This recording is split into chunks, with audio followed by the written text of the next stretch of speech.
581. Happy Cooperation Monday, 3 in the afternoon. Defense against the dark arts. Before class began, the students clung to a faint hope. Maybe Professor Umbridge's infected wound hadn't healed or had become worse. They didn't want her dead, just unable to teach. Their wish evaporated when the bell rang. Umbridge swept into the room, clicking heels and perched Black Bow in place, every inch the triumphant official. Loren was surprised to see the scars on her face had faded completely, no trace left. Madame Pomfrey could brew simple remedies, but the complex antidotes came from Snape. Hadn't he sabotaged her potion? "Good afternoon, students," Umbridge purred. "Good afternoon, Professor Umbridge," the class replied in tired unison. "All wands away, please." No one had taken a wand out. Umbridge scanned the room, her smile cloying, but with a flash of malice in her eyes. "I know some of you were hoping to be spared today," she said, "but I'm afraid I must disappoint you. Professor Snape procured very specific ingredients over the weekend for a special draught. It worked splendidly." Loren exchanged a look with Hermione. Umbridge's gaze lingered on Harry. "There's been talk of a student organization calling itself the Defense Association," she said. "Who here has participated in its activities?" Most hands went up. Umbridge's smile thinned. She covered her face for a moment, then laughed, high and false. "It pains me to think of your valuable time wasted on such nonsense. You are children, still learning to judge what is for your own good." Loren caught Harry's tense fingers curled at his sides. Neville, from the third row, shot up his hand and blurted, "The Defense Association isn't a bad thing at all." Veins pulsed in Umbridge's temples. She smiled like a viper. "Mr. Longbottom, I've said repeatedly that you must raise your hand to speak in my class. Who are you?" "Neville Longbottom." "Because of your impertinence, Gryffindor loses 5 points." "May I?" "You already spoke," Umbridge cut him off, feigning concern for the students. "I don't intend to waste class time debating the merits of the Defense Association. Smart students understand that as fifth years, your priority should be preparing for your OWLs. How much practical instruction does a student club really provide?" "If you ask me," she went on, "Dumbledore ought to accept the Ministry's educational decree proposal to disband all unsanctioned student organizations. Any gathering of 3 or more students would need Ministry approval. This isn't to deprive you of extracurricular life, only to ensure activities are reviewed and authorized." Neville stubbornly kept his hand up. Umbridge pretended not to notice and turned away. "And frankly, the Defense Association is redundant. The Ministry of Magic would not allow danger near our students. The Ministry protects all law-abiding wizards." Her gaze swung in Loren's direction. She had already decided he seemed different from the troublemakers. "Mr. Morgan, do you have something to say?" Loren grinned lazily. "Professor, I hear you and a team went to ambush some dark wizards in Hogsmeade last weekend, but they escaped." Umbridge's smile faltered for 2 seconds. A hand hidden in her sleeve clenched twice before relaxing into a practiced expression. "They weren't dark wizards, just petty thieves who fled in panic when the Ministry intervened." "Then we're not very safe," Loren said, fanning the thought with a tone that made the room uneasy. "Hogsmeade weekend is coming, and we're supposed to feel secure." "Rest assured, Mr. Morgan," Umbridge said, all officiousness. "As Senior Undersecretary, I guarantee the Ministry will apprehend those thieves before the weekend." "I'll hold you to that," Loren said, nodding. Umbridge glanced at him with curiosity, uncertain of which side he favored. She steepled her fingers and announced the lesson. "Turn to page 34 of Theories of Defensive Magic. Read Chapter 3, Reasons for Non-Aggressive Responses to Magical Attack. No talking while you read." The textbook was massive, hundreds of pages, enough to carry them through the year. Apart from Hermione, no one read seriously. Some pulled out homework for other classes, others hid unrelated books inside the assigned text and read with relish. Loren's mind wandered to darker things, a nightmare of some dead thing resurrecting and beginning another killing spree. The bell finally rang. Umbridge grabbed her book and left, as if she couldn't bear to be there a second longer. Ron nudged Harry's chair with his foot. "I thought you'd stand up and shout at her. Didn't you see how she looked at you, like she expected a dragon to leap out of you, waiting for you to roar and make a scene so she could pin detention on you?" "The old me might have done that," Harry said. But if Voldemort can use my anger against me, I won't give him that. Her words barely faze me. He hesitated, then looked at Ron as if weighing something. About dealing with Voldemort, Ron. I wanted to ask you. Ron's face shifted. He glanced away, suddenly awkward. Harry, you go on back to the common room. I'm meeting Macmillan to talk keeper tactics, so I'm off. Harry watched him go, puzzled. He meant to ask Ginny something too, but didn't. Loren and Hermione packed with their heads down, lips tight, trying to hide their discomfort. 5 minutes to 8. Snape emerged from the dim corridor and climbed the marble staircase to the Defense Against the Dark Arts office. He knocked once. Come in. That girlish, saccharine voice that belonged to a middle-aged toad made him frown. He stepped inside and felt his stomach turn. He knew this office from the succession of former occupants, Lockhart's posters and mirrors, Lupin's carefully labeled wolfsbane deliveries, the odd caged animals, even Barty Crouch Jr. A strange guest had once been kept in a crate here. Now everything had been smothered in frills and lace. Tablecloths and doilies hid surfaces. Dried bouquets sat in vases on mats. Decorative plates with brightly painted cats and ridiculous ribbons lined the walls. The wallpaper was a sickly, girlish hue. It was nauseating. Good evening, Professor Snape, Umbridge cooed from behind the desk, wearing a garish red robe that matched the cloth behind her. Snape forced his gaze away and said flatly, I've come to deliver the last potion. Umbridge's pupils contracted with interest. Oh, I thought I was fully recovered. It isn't fully over until the last of the toxins are cleared and the wound no longer itches. Snape set a small bottle on the desk. He made clear he wanted nothing more to do with the room. Please stay a moment, she urged, hands fluttering. I have questions. It seems your position at Hogwarts isn't much better than mine, Professor Snape. Snape's tone was cold. I deal with potions. Of course. Umbridge fiddled with the stopper with thick fingers smothered in garish rings, finally lifting it and tipping the draught down like a toad swallowing something particularly juicy. Potion business concluded, then we can speak of other matters. Don't refuse the Ministry's goodwill. Sit, won't you? Snape let a shadow of mockery flash across his dark eyes, then sat. I looked through some old records.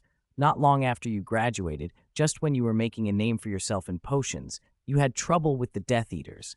Dumbledore vouched for you and saved you from trial, didn't he? Umbridge murmured. A potions master like you could have had a brilliant career. Damocles Belby, an Order of Merlin recipient, has spoken of your influence, not just on Wolfsbane, and yet you remain stuck here at Hogwarts. Wasteful. Snape said nothing, the mockery in his eyes sharpening. Umbridge feigned being moved. I could help you reclaim what's rightfully yours. Power, reputation. We can be frank with one another, she said. Snape regarded her swollen, painted face with disgust. He cut her off with a tap on the desk. I hear you're tracking some elusive dark wizards. Do you have a suggestion? Umbridge asked, a thin smile playing on her lips. A potions master would know people whose names can't be mentioned in polite conversation. They don't make headlines, but they know secrets others don't. They could help me find those dark wizards, Snape finished slowly. Her interest brightened. As senior undersecretary, she knew the shadowy networks. Common shops sold ordinary, costly potions. Those seeking rare or illegal brews went through private channels. Before her sat a master of potions. Snape's mouth tilted. I can introduce you, he said, but you must accept their rules, prices, or barter. Umbridge's eyes gleamed at the possibilities. Find dark wizards, pin them to Dumbledore, ruin Dumbledore's reputation, and reap political favor, perhaps even the Ministry's highest office. I understand, she said, almost dreamy. The Ministry will not disappoint you, and what do you want in return, Professor Snape? Power, reputation, wealth, as you suggested, he replied, his gaze cold. Also rare materials for potion research. She found that amusing, equating reagent vials with power. Still, she nodded eagerly. The Ministry will ensure you are supplied. We'll meet this weekend, Snape said. Pleasure working with you, Umbridge simpered. Snape closed the office door behind him and paused on the landing. The night sky was swallowed by heavy, ink-black clouds with no moon or starlight. After a moment, he shook his head and walked down toward the dungeons. Nothing would stop him from developing the revival potion. September 19th, Tuesday. Rain hammered the castle. glassy drops striking the diamond-paned windows in a steady, crackling patter. The fifth-year Gryffindors had just finished morning classes and were crossing the corridor toward the Great Hall for lunch. Although the passage had a tiled roof, its sides were open, and the cold wind whipped their robes until they billowed. Hermione returned to the long table, wiped the wet cuffs of her robe with a flick of magic, slid into a seat, and wrapped her hands around the warm pumpkin juice in front of Loren. She took a long, satisfied sip and sighed. Ignoring his exaggerated eye roll, she handed him her plate and nudged his shoulder. Hurry, hurry. I want beef pie, mac and cheese, and that condensed milk apple puree. Ugh. Loren carried 2 plates to the food line and piled on what she wanted. The condensed milk apple puree was a bit farther down, so he pinched a serving from the nearby Hufflepuff table. Hermione ate with a pleased little smile now and then, insisting food tasted better when it was brought to her mouth, which delighted Loren almost as much as the food itself. He glanced up at the enchanted ceiling, the sky a flat, wind-lashed gray, and guessed the autumn rain would hang around. Care of magical creatures this afternoon probably won't happen. Wonder if herbology in the greenhouse will still go on? The greenhouse's roof keeps the plants dry, Hermione replied around a mouthful. That class will be fine. Around them, the hall buzzed with conversation. Cutlery clinked, voices rose and fell. Complaints about the weather, stories of the morning's classes, the small dramas of school life. When lunch ended, students with afternoon lessons left in small groups. Those with free hours drifted back toward the common rooms. Harry suggested they go check the empty classroom for Hagrid's new creatures, and Ron began to gather a few others when he noticed 2 figures at the end of the Gryffindor table. Loren and Hermione were lying on their stomachs along the table, chins propped on their arms, spoons in one hand together stirring the same strawberry panna cotta. The wobbly pink dessert swayed invitingly. "Let's go, Ron," someone hissed. Harry gave Ron a look. "Don't disturb them. Let's get to the classroom early." "Why not ask them, too? It's hard to explain. Just trust me." Ron shrugged and followed. "By the way, what's Ginny's class this afternoon?" "Herbology. Then nothing," Harry said. "So she'll be free afterward." Back at the Gryffindor table, Hermione scooped a careful spoonful of panna cotta, timing her bites to try and reach the strawberry at the center. She wanted the fruit and wanted the moment to last. Loren held the spoon, estimating how much was left. He thought he could finish the whole bowl in 2 bites, but also imagined Hermione's reaction if he snatched the fruit. She wouldn't cry, but she'd probably give him 2 good punches. Just thinking about it made him smile. "Have you not wished me a happy birthday yet?" she asked suddenly. "Slander," he pretended outrage. "The first thing I said this morning was happy birthday." "Is that so?" Hermione sniffed and scooped another spoonful. "Then where's my present?" Loren put his spoon down and, after a beat, gave up pretending to keep it a secret. He pulled an elegant quill from his locket. "I'd planned to give you jewelry, but you already have a locket, and you don't wear earrings or bracelets. I thought and decided on a quill. You use it the most." "Is there anything special about it?" she asked. "I modified the barrel to hold a lot of ink. It should last you through graduation." Hermione held it like a writer about to compose, clicked it twice experimentally, then tucked it into her robe with a delighted squint. "Thank you. I love it." Loren exhaled quietly, reassured. She probably wouldn't guess the rest. But then Hermione looked up, leaned forward, and peered at him with bright, probing eyes. "Are you hiding a strawberry cake in the room of requirement and planning to surprise me tonight?" Loren nearly choked on his pudding. The expression on his face lost what little composure it had left. This girl was scary. His plan exposed, he decided right then to make good on whatever surprise he could. They went to the empty classroom on the first floor where most of the class had already gathered. Hagrid had shoved tables and chairs to the walls and left a single long, narrow table in the center piled high with wet bowtruckles squabbling over woodlice. The little creatures had long, twiggy limbs and leaf-like hands and clung to the wood like living branches.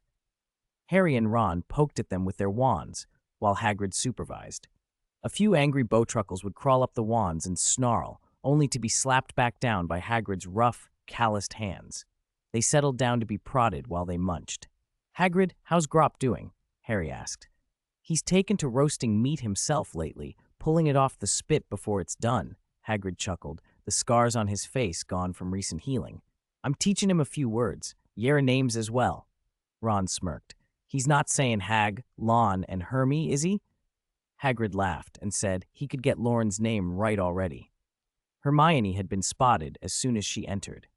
Lavender practically dragged her to a corner, whispering, "Hermione, look, my Bowtruckle sketch isn't right. It doesn't look like the ones on the table." Loren glanced at the drawing and thought it resembled a baby Groot more than a Bowtruckle. The girls bent over their sketches. Time slipped by unnoticed. Hagrid told them to hand their work to Prefect Parvati, which bought Lavender a few more minutes. The lecture on Bowtruckles covered how their long fingers fished borers out of tree holes, how nimble feet let them swing on branches, and how leaf-like hair keeps rain off them. It wasn't the most thrilling material, but paired with the rain's patter, it made for a cozy afternoon. After that came herbology. The fifth-year Gryffindors and Hufflepuffs braved the wind and rain to trudge to the greenhouse, two groups of soggy students chatting and splashing through puddles.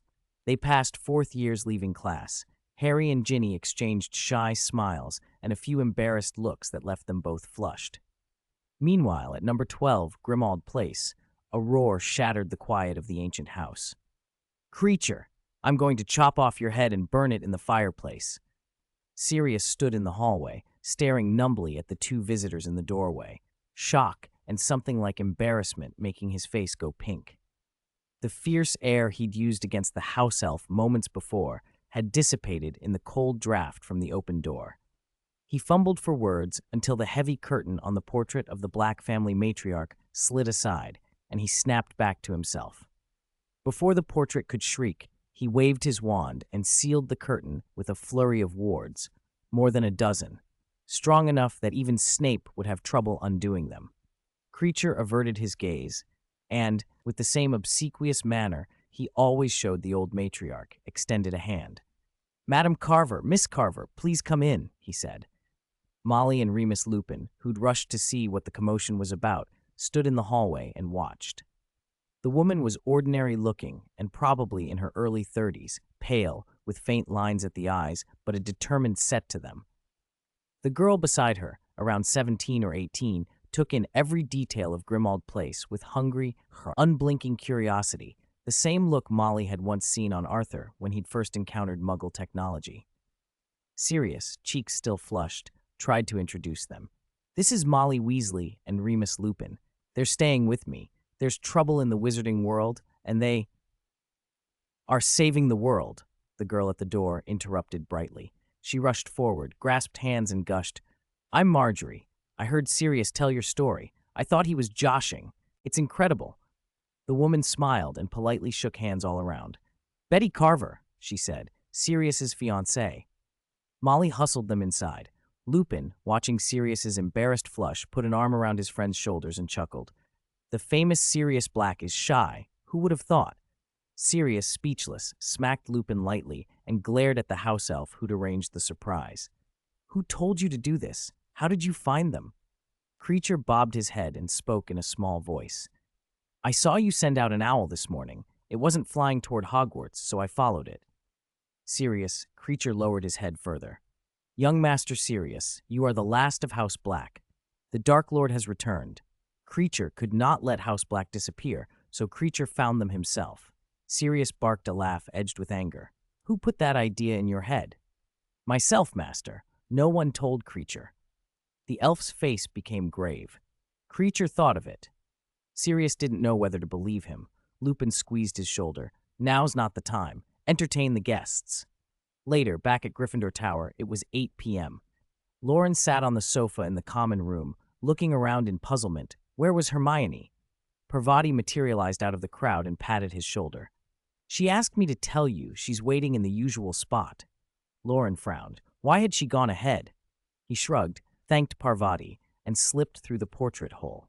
He passed the painting of the troll beating silly Barnabas and walked back and forth in front of an ordinary stretch of corridor until the bricks shifted and the door to the room of requirement opened. There she was. Hermione stood in a neat, softly lit room wearing that light lavender blue robe dress, its fabric flowing. It was last year's size and rode up a little, revealing a pale section of calf that made her seem taller. Loren couldn't remember exactly how he crossed the floor or which words were spoken. He only had fragments. They'd eaten strawberry cake, they danced. Candlelight flickered, the air smelled faintly of sugar and wax. Hermione moved closer and slipped her arms around his waist. Neither of them could see each other's faces clearly in the dim light, which spared them both the embarrassment of watching their own pink cheeks. She nestled into him and whispered, "Loren, thank you. I love your gift. And you." He breathed her in, the familiar, clean scent that made his chest tighten, and voice soft with amusement, asked close to her ear, "What did you just say? I didn't catch that." Her ears warmed. She pulled in closer and gripped him. "I said I love your gift. And the part after that? There wasn't a part after that. I don't know what you mean." Loren laughed quietly. He let his hands slide from her waist to cup them lightly, then freed her fingers one by one. When he looked up, his dark eyes were bright. Hermione's breath quickened. She watched, stunned, as his lips descended. The first touch was searing warmth against her mouth, like tasting something rare. Then his mouth explored. Lips, tongue, the corner of her mouth, her chin, before a sudden sharp suction on the soft hollow of her neck. Hermione tilted her head and stifled a sound, her heart pounding and her thoughts dissolving. 583, Autumnal Equinox, Thursday, Potions. Prefect Parvati sat down beside Hermione with a stack of parchment essays. As she counted them, she glanced at Hermione, a little surprised. "Hermione, why are you already wearing a high-necked sweater? Is it very cold lately?" Hermione's cheeks went pink, and she nervously tugged at her collar. I'm a bit sensitive to the cold." "Then be careful, don't catch a cold." "I know, thank you, Parvati." "Oh, it's awful lately. The weather's been terrible, there's so much homework, and the OWL prep is making everything harder." "We're preparing for the OWLs," Hermione finished for her. "I wonder what grade I got on the last essay. I'd be happy with an A. You'll definitely be fine." "Thanks for the blessing, haha." Parvati checked the Gryffindor roster, and once she'd collected the homework, didn't linger. She neatly stacked the parchments and walked up to the podium to hand them to Professor Snape. Hermione breathed a discreet sigh of relief. She turned and met Loren's smiling gaze, her cheeks, still warm, flushed again, and even the skin at the base of her neck felt oddly hot beneath the high collar. "Be careful not to catch a cold, Miss Granger," Snape intoned at that moment. "You're still talking!" Hermione snapped, remembering the faint red marks on her neck. Embarrassed, she jabbed him lightly. Snape descended from the podium and began returning the previous essays himself. He could have handed them to the prefects to distribute, but he preferred to deliver them personally, watching each student's first reaction. Whatever pleasure he derived from it, he made no attempt to hide his disdain. "As you can see," he said coldly, slapping a sloppily written essay onto Harry's desk, his long fingers pointing to the black, sharp P in the corner. "If you hand in such work at your OOLs, that will be the grade on your certificate. This should give some of you a clear understanding of yourselves." Harry, glancing up from the essay, saw Malfoy turn his head so fast it was almost a blur. He thought he heard snickers. Quietly, he pushed the ink bottle beside him to obscure the glaring P before reading Snape's annotations. Snape's teaching style could be unpleasant, but his professional eye was razor-sharp. His notes pointed out omissions and errors, offered suggestions for improvement, and even listed reference books at the end. Only the tone was venomous. Loren and Hermione received stern looks from Snape as well, not for poor grades, but because they hadn't helped weaker students. Snape, who valued unity and discipline, was annoyed. "From the overall standard of this class, this homework was dreadful," he said. "If this were the OWLs, most of you would fail. For next week's essay, research different types of antidotes and analyze their similarities and differences. If those of you who got a P don't improve, I will give detention." Harry felt his face heat and coughed, turning away. Ron, his desk mate, winked at him, which only made Harry more uneasy. "He only said detention for those who got a P, right? Then I'm lucky," Ron said. Harry glimpsed the D on Ron's paper and fell silent. At Hogwarts, the grades ran O, E, A, P, D, outstanding, Exceeds expectations, acceptable. Poor, dreadful. He'd thought a P was the worst. Ron had done worse. Harry resolved silently to study hard and never give Snape a reason to mark him dreadful.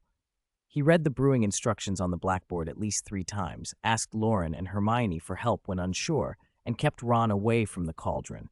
Their improved potion wasn't the clear emerald shown on the board, but it was at least blue. At the end of class, feeling a mixture of pride and relief, Harry brought a sample to Snape's podium. Snape didn't even yell at anyone this class, Ron said as they left the dungeon. He didn't stand over anyone with that death glare. He didn't even shout when Siamus handed in a pink potion. It's a miracle. Hermione, clutching her small cloth bag and still pleased at being one of the few to brew the improved potion successfully, smiled. It's not as bad as last week. The homework wasn't terrible either. We've written similar essays before. That helps. Her tone grew practical. Don't expect top marks, Snape grades to OL standards. Passing is good for now. From now until the OWLs, we'll have time to improve. Harry and Ron shivered slightly at the lecture and exchanged a look with Loren, who spread his hands. Hermione?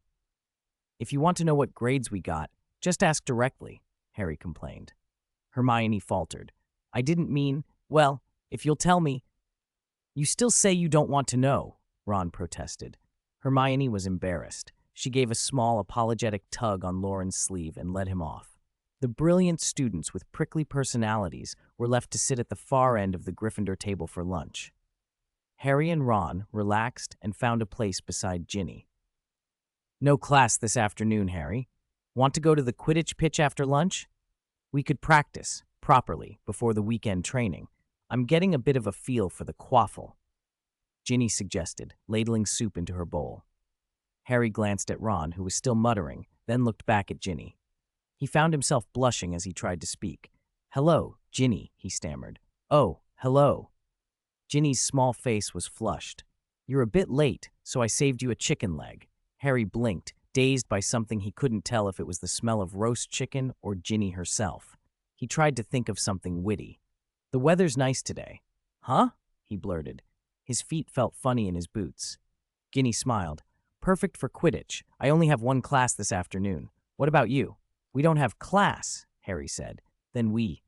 An idea popped into Harry's head and he rushed it out. See you at the Quidditch pitch at 3. Okay, Harry.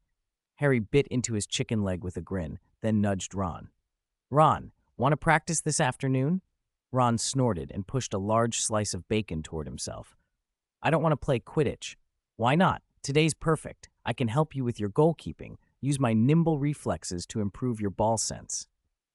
Because I'm going to write my potions essay this afternoon, Ron said, taking a savage bite of bacon and a big gulp of pumpkin juice. Harry sighed. He'd kept Ron away from the cauldron in class, but Ron still managed to drink the wrong potion somehow. September 23rd, Saturday morning. In the old Eastern calendar, this was the autumnal equinox, the official coming of autumn. The castle and grounds were still cloaked in early morning silence, broken only by birdsong from the forest. Sunshine poured through the headmaster's office windows and turned motes of dust into a golden haze. Fawkes the Phoenix watched the dust, his dark eyes glittering in the light.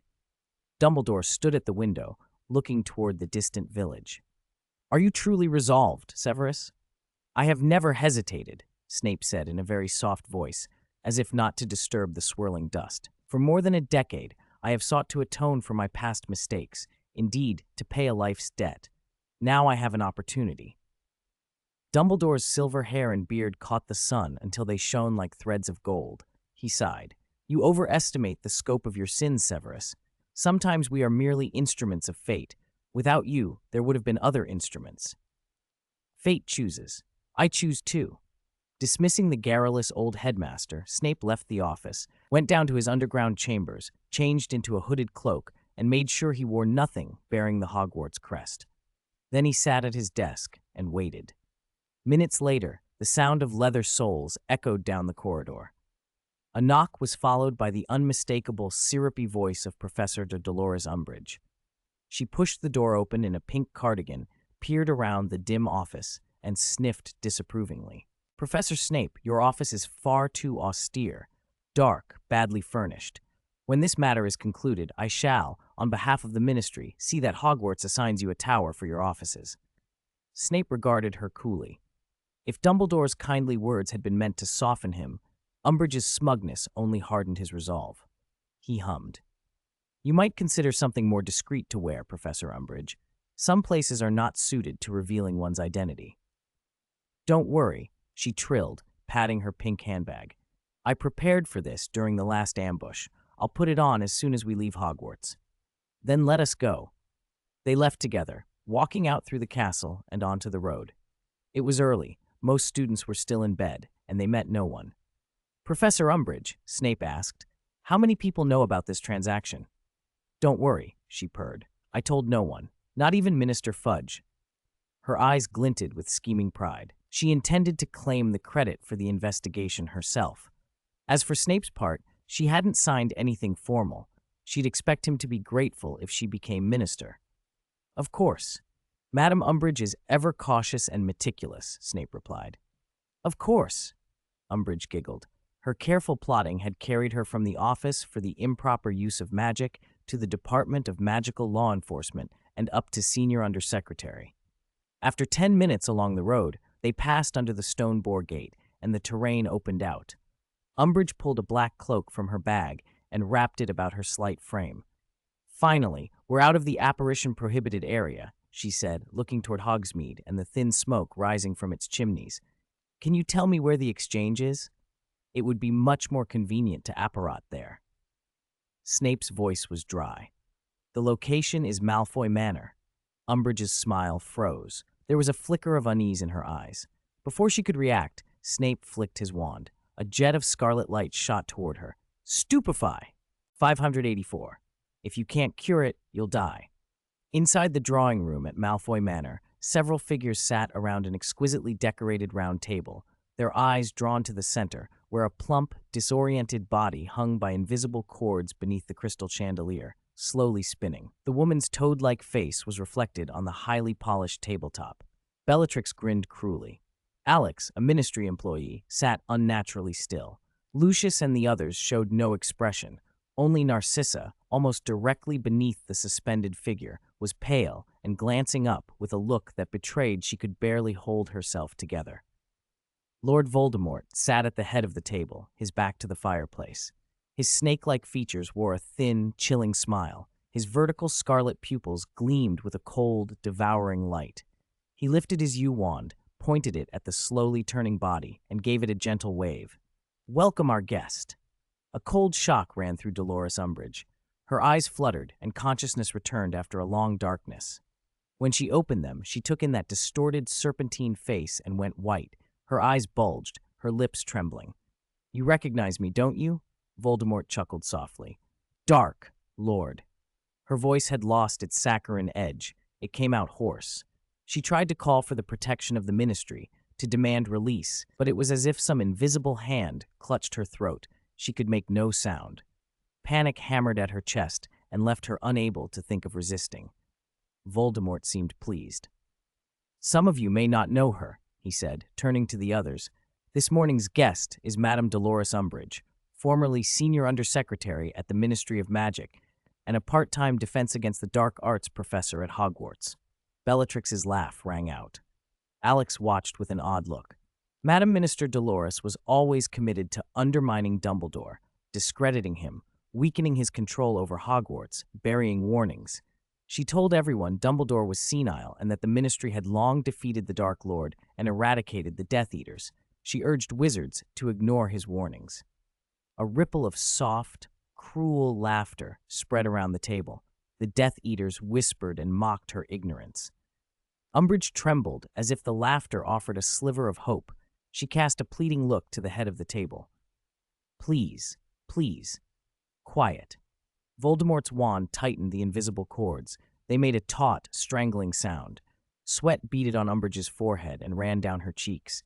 Agony contorted her face. "Although Professor Umbridge did not know us before, she has always covered our tracks, vehemently denying Dumbledore's warnings. She helped our cause." The tone was scornful, and the laughter around him became sharper. Umbridge's mouth hung open. She could only gasp. Tears fell into her hair. Snape watched with a sneer, his gaze cutting as if to pierce her.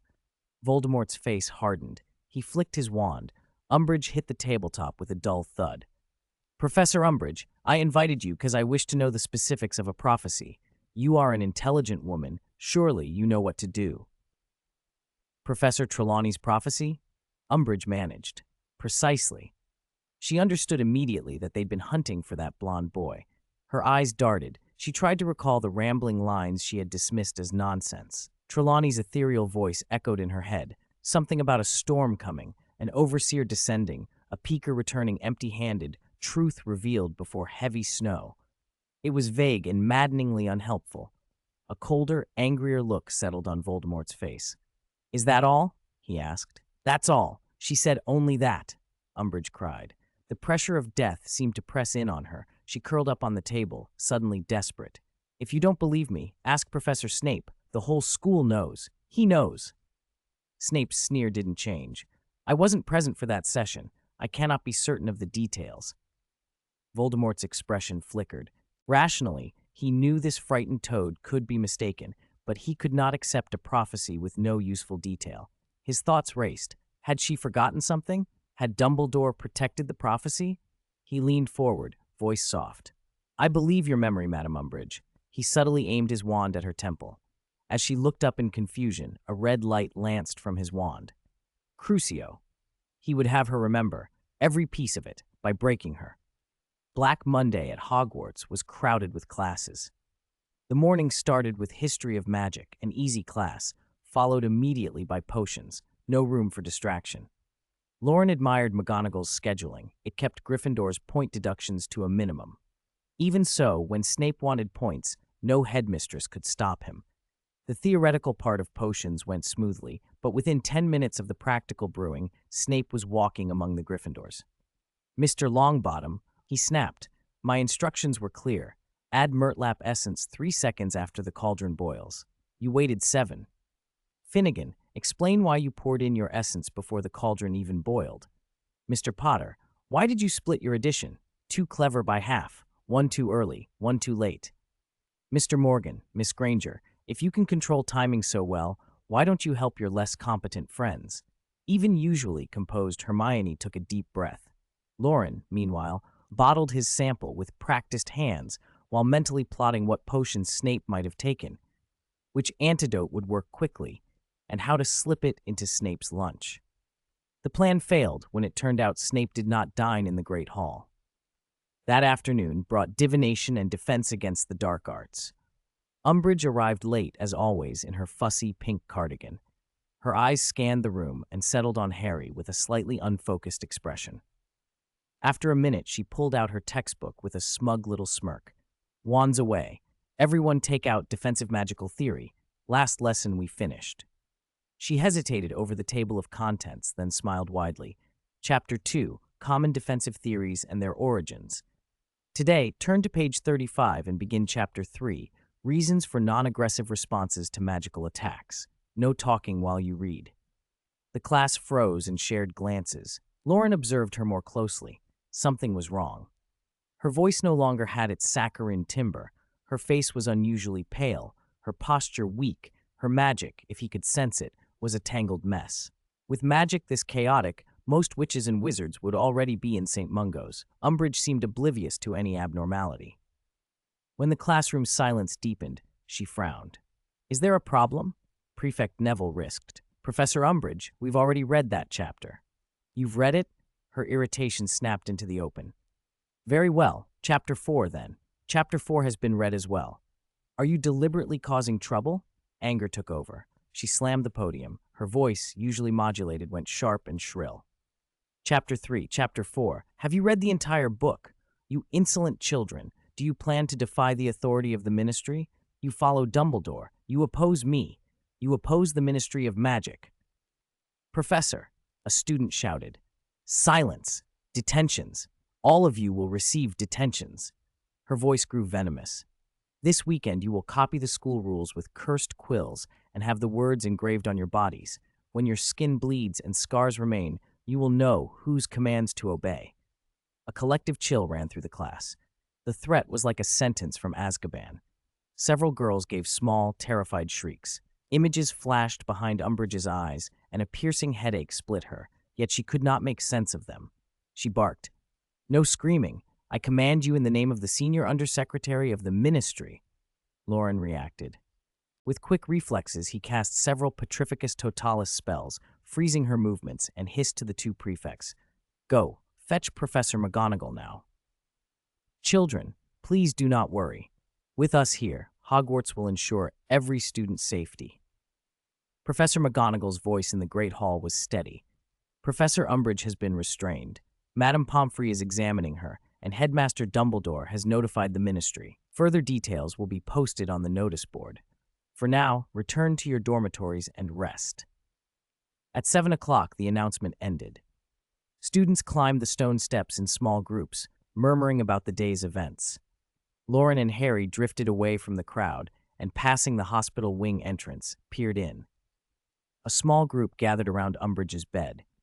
Madame Pomfrey had forced Umbridge's mouth open and poured an emerald potion down her throat with efficient, detached movements. She set the bottle on a tray, held the woman's eyelids open, and cast a few diagnostic spells over her brow.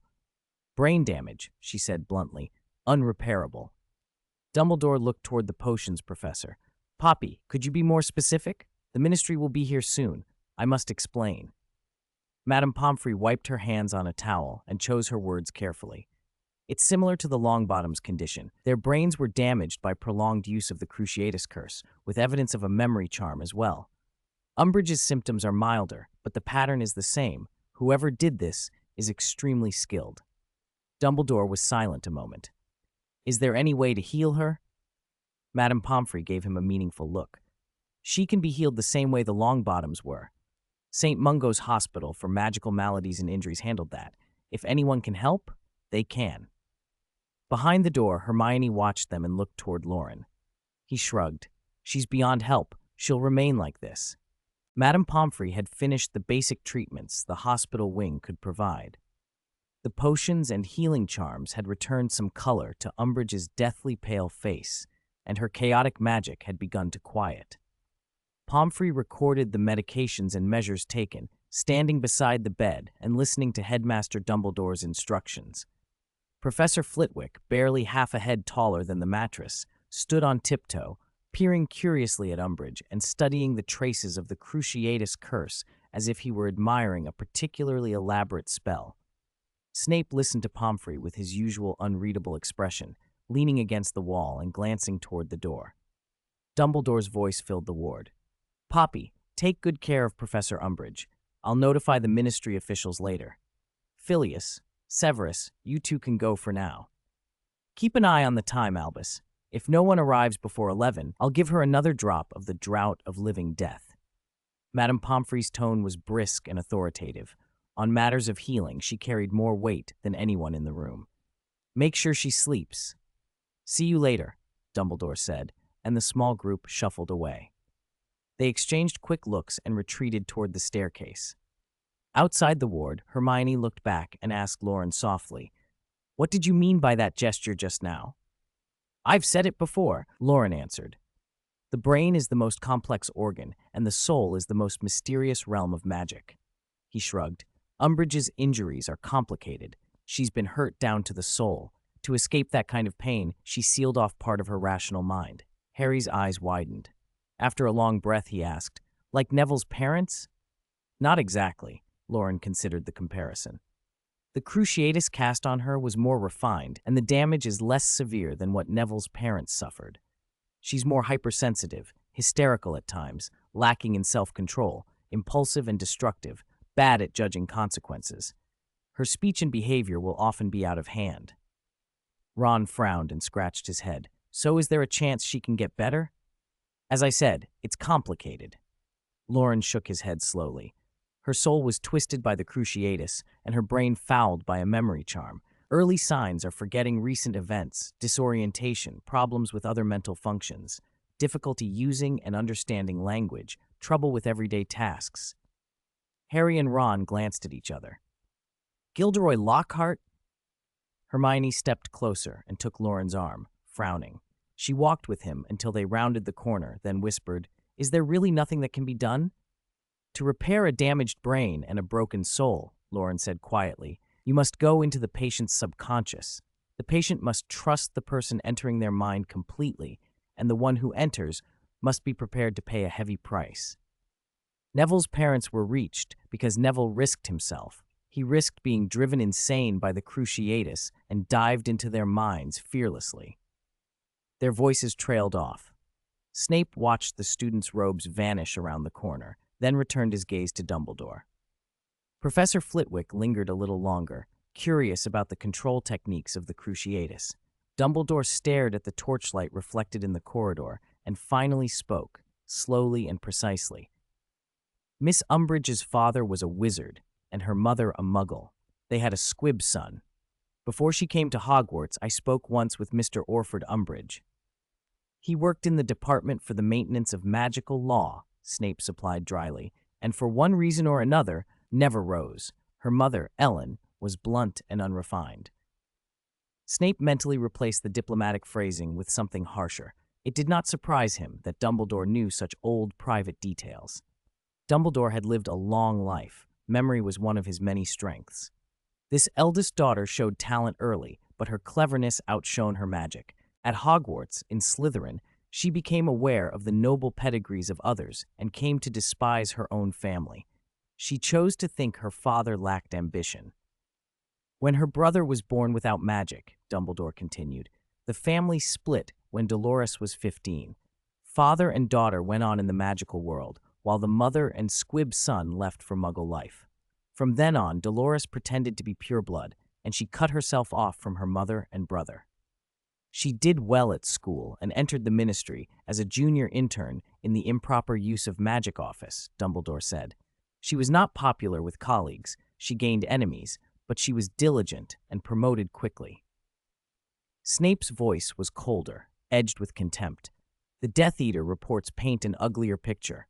After she entered the ministry, she flattered superiors, bullied subordinates, claimed others' work for herself, framed colleagues, and spread rumors. She fought her contemporaries and rose to become the youngest senior undersecretary the ministry had seen. No one is going to volunteer to go into her mind and clean out that foulness, Snape sneered. Who would sacrifice themselves to sift through that nauseating soul? Dumbledore left that remark unchallenged. As they passed a corridor window, he said softly, Severus, I do not know all that has occurred, but I am pleased to see you as you are now. There is still light in you. There is no magic to see souls, Headmaster, Snape replied flatly. Then, colder still, you should concern yourself with Lord Voldemort. He has extracted Azkaban's defensive schematics from Undersecretary Umbridge's mind. He will soon organize a mass prison break. I will inform Minister Fudge, Dumbledore promised. Snape flicked his robes and descended the stairs. Dumbledore remained, thoughtful, then followed. Thursday afternoon. No lessons today. Loren walked down the marble spiral and found the notice board, once neat at the start of term, now plastered with everything from second-hand textbook adverts and Filch's ever-updating school rules to Quidditch schedules, chocolate frog card trades, Gobston's club recruitment, the Weasley twins' latest experiment-seeking advertisement, and the usual lost and found. Two notices dominated the center. One was the countdown to the Hogsmeade weekend, just 2 days away. The other was the official notice about Professor Umbridge's suspension, printed in large type with the Hogwarts seal beneath. Regarding the incident on the afternoon of 25th of September during Defense Against the Dark Arts class, in which Professor Dolores Umbridge displayed uncontrolled words and actions and is suspected of threatening and intimidating students, the school and the ministry take this matter seriously. A special working group conducted an overnight investigation. It was found that Professor Umbridge was attacked while investigating dark wizards alone over the weekend, suffering severe torture from the Cruciatus curse and memory damage from a powerful memory charm. After consultation, Dolores Umbridge's position as senior undersecretary and her teaching post in Defense Against the Dark Arts have been temporarily revoked. She has been transferred to St. Mungo's Hospital for magical maladies and injuries for treatment. The Ministry and the Board of Governors are committed to student safety and will rigorously pursue the Dark Wizard and any parties involved. Loren skimmed it and translated the official S in his head too. Related investigations currently inconclusive, then turned away. Almost a week had passed since the incident, and the students' gossip had grown wilder each day. On Tuesday, the theories were still plausible. Dark Wizard, Death Eater, Voldemort.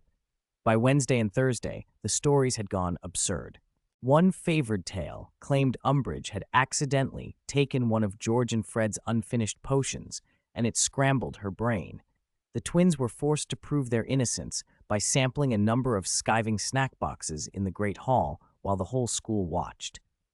Nosebleeds, snot, and rolling on the floor followed, and the twins eventually received a punishment and were made to put up new volunteer notices under the headmaster's name.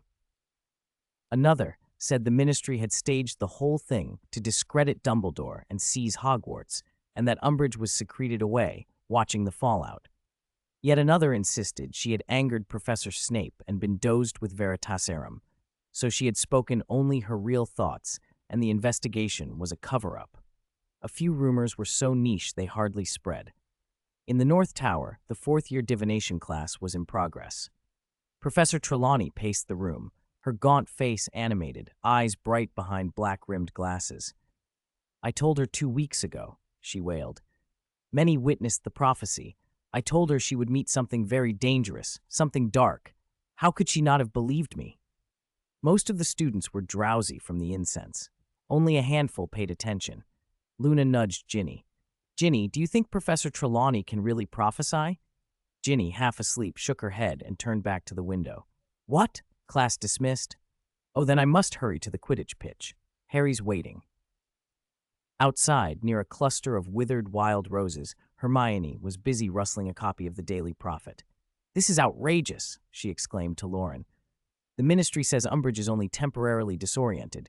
They claim she'll be discharged soon and return to teach defense against the dark arts." "Dumbledore won't allow it," Hermione went on, indignant. "Even if you don't trust the headmaster, Professor McGonagall will back him."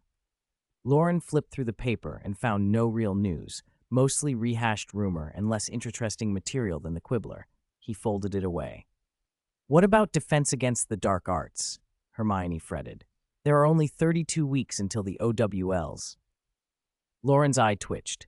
"Self-study. She used to make us read defensive magical theory the whole time anyway, so it won't make much difference." Hermione continued in a small, mournful voice about how different having a teacher versus not having one would be, how OWLs were the most important exams of a student's life, how 5 years of effort would be wasted without top grades. Her litany of anxious phrases. Loren wasn't hurried. The girl at his side was under his imperio and unlikely to clear her head soon. He took her hand and led her slowly toward the Black Lake. Autumn had settled over Hogwarts. The air had cooled, the clear skies vanished beneath a heavy quilt of gray clouds, and astronomy professor Sinistra had become irritable from missed stargazing and doubled assignments. Loren interrupted Hermione's train of worrying. "How did the ancient runes translation I corrected for you turn out? What grade did Professor Babbling give you?" "Outstanding," Hermione answered without thinking. "See, I got an outstanding in one subject. You should return the favor." Loren's voice was light. "How about astronomy, then? A paper on Jupiter's moons?" Hermione didn't notice anything strange and immediately agreed. "You can give me your written draft, and I'll help edit it." "So in the end, I only have to copy it?" Loren asked. Hermione paused, a flicker of doubt crossing her face, but she nodded. Loren beamed and handed her a blank piece of parchment. "Revise it and give it back to me as soon as possible," he instructed solemnly. Hermione's brow slowly creased. She looked up at him. Her expression was part silence, part confusion, part incredulous shock, and one small, unmistakable portion of admiration. Of course, it was him. 586. It's been a month since school started late September.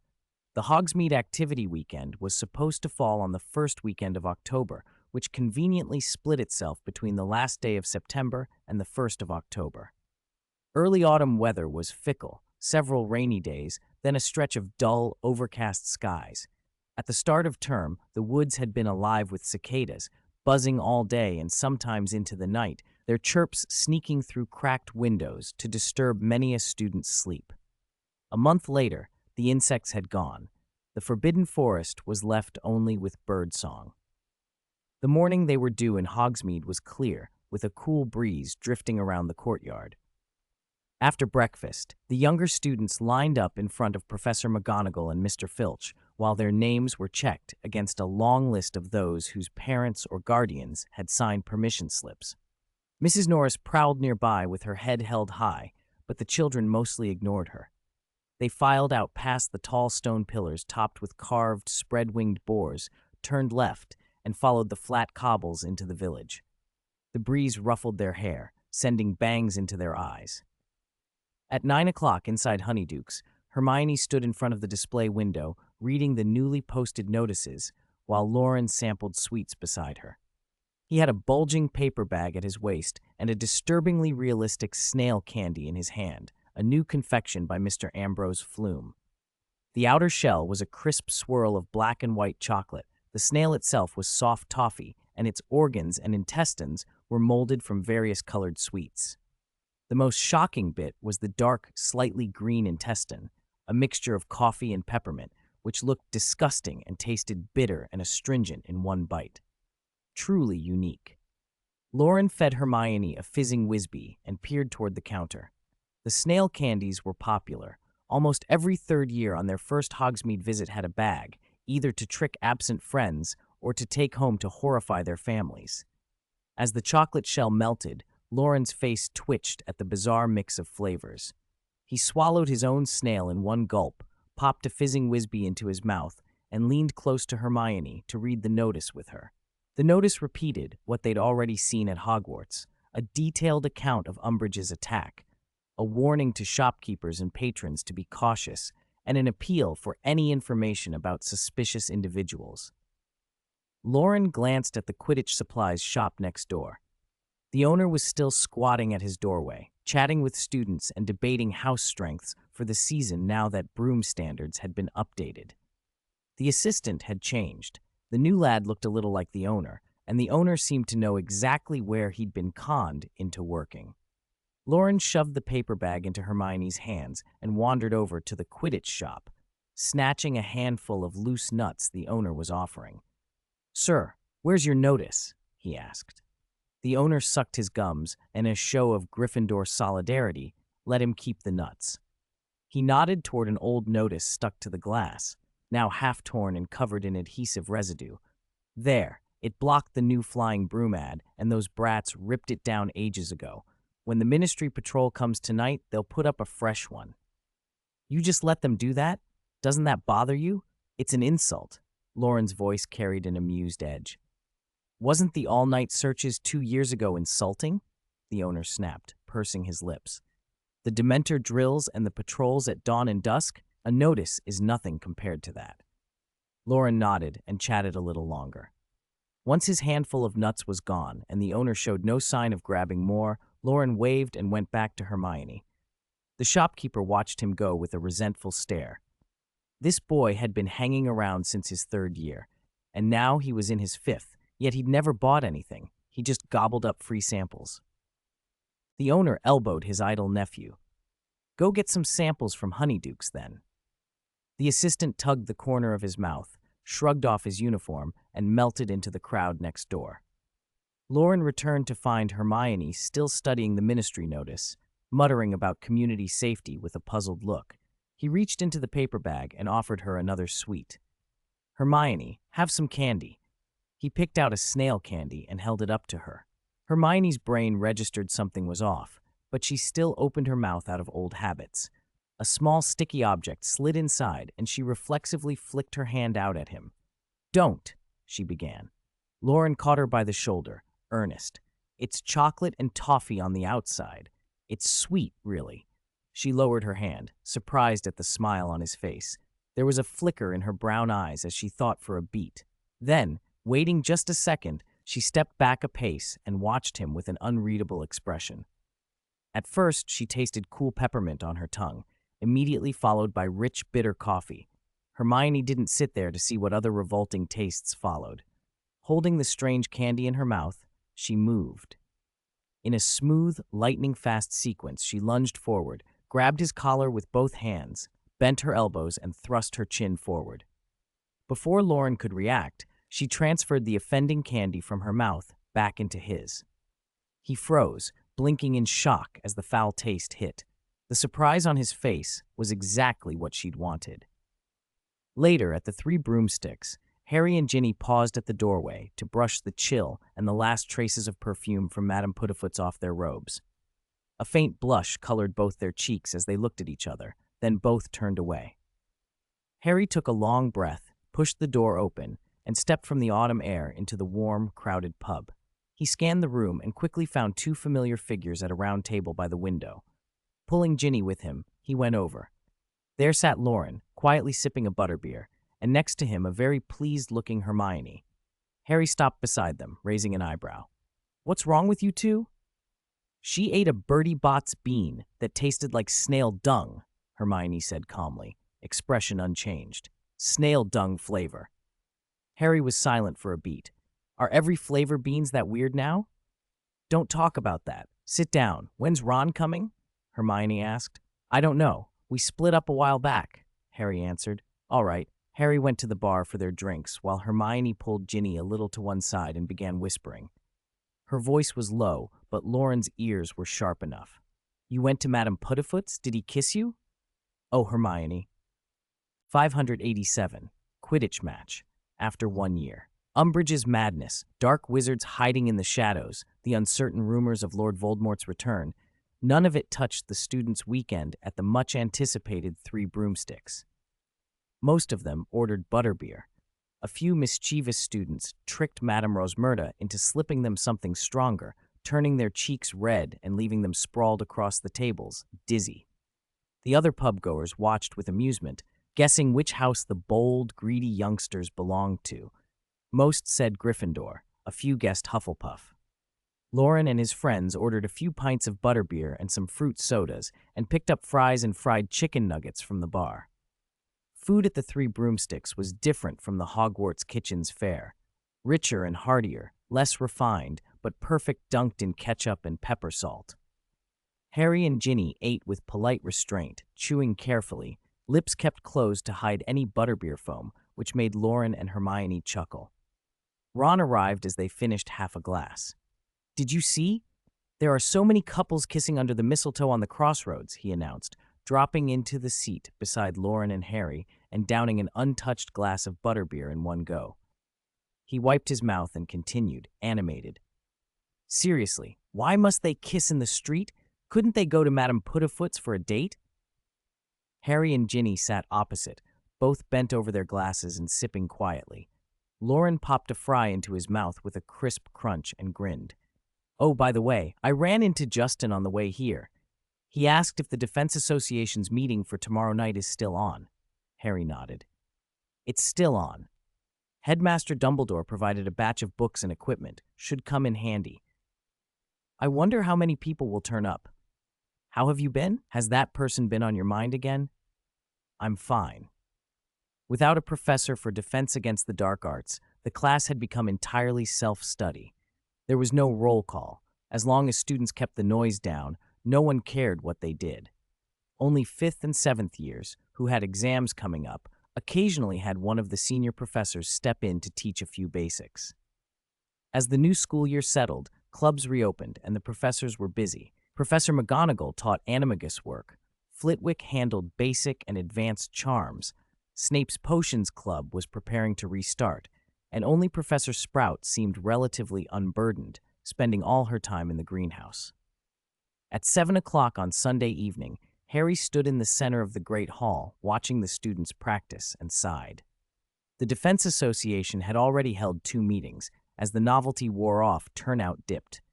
The ones who stayed, however, took it seriously.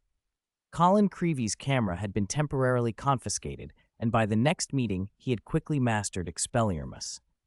The Paddle sisters shared charms they'd learned in Charms Club, using a bat bogey hex to turn a table full of sneakoscopes into dust, and Ginny watched with a look in her eyes that made even Harry feel uneasy. The lower years fared worse. Dennis Creevy's wand work was slow, and his incantations mumbled. Most 1st and 2nd years couldn't disarm their opponents, their spells only making wrists twitch. For those students, Harry had to teach from the ground up. He wished Loren would come to these meetings.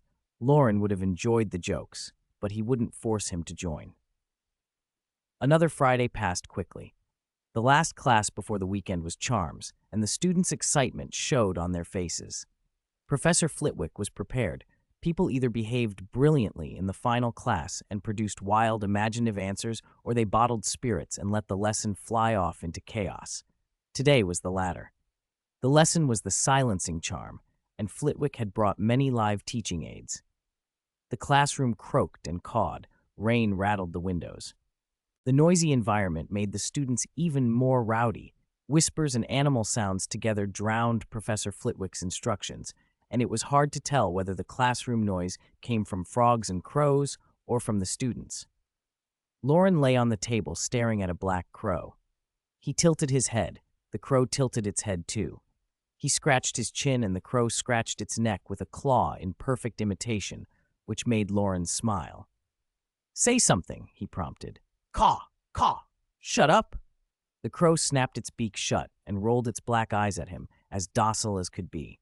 Professor Flitwick, standing on a stool and flushed, was motioning at the front row, wishing they would be quiet. Loren stroked the crow's shiny head, decided the silencing charm could wait, and lay back on the table to tease the bird and listen to the rain. "Silencio, silencio," came a voice. "Ribbit." Harry in the back row stared at his frog, which was trying in vain to stay quiet. "Silencio," he whispered desperately. "Ribbit," the frog croaked. Hermione leaned over. "Harry, you're going to squeeze your frog to death," she warned. He looked down and realized he was clutching the frog too tightly. Its eyes were bulging. He set it on the table. "Sorry, I was worrying about Quidditch practice tonight," he admitted. "Ribbit, ribbit," the frog swore loudly, puffing up its belly. Loren couldn't understand the frog language, but the tone left no doubt it was a string of foul curses. Harry quickly flicked his wand. This time the silencing charm was clean, and the frog's belly deflated. It tried to let off 2 more curses, found nothing came out, and looked at him reproachfully.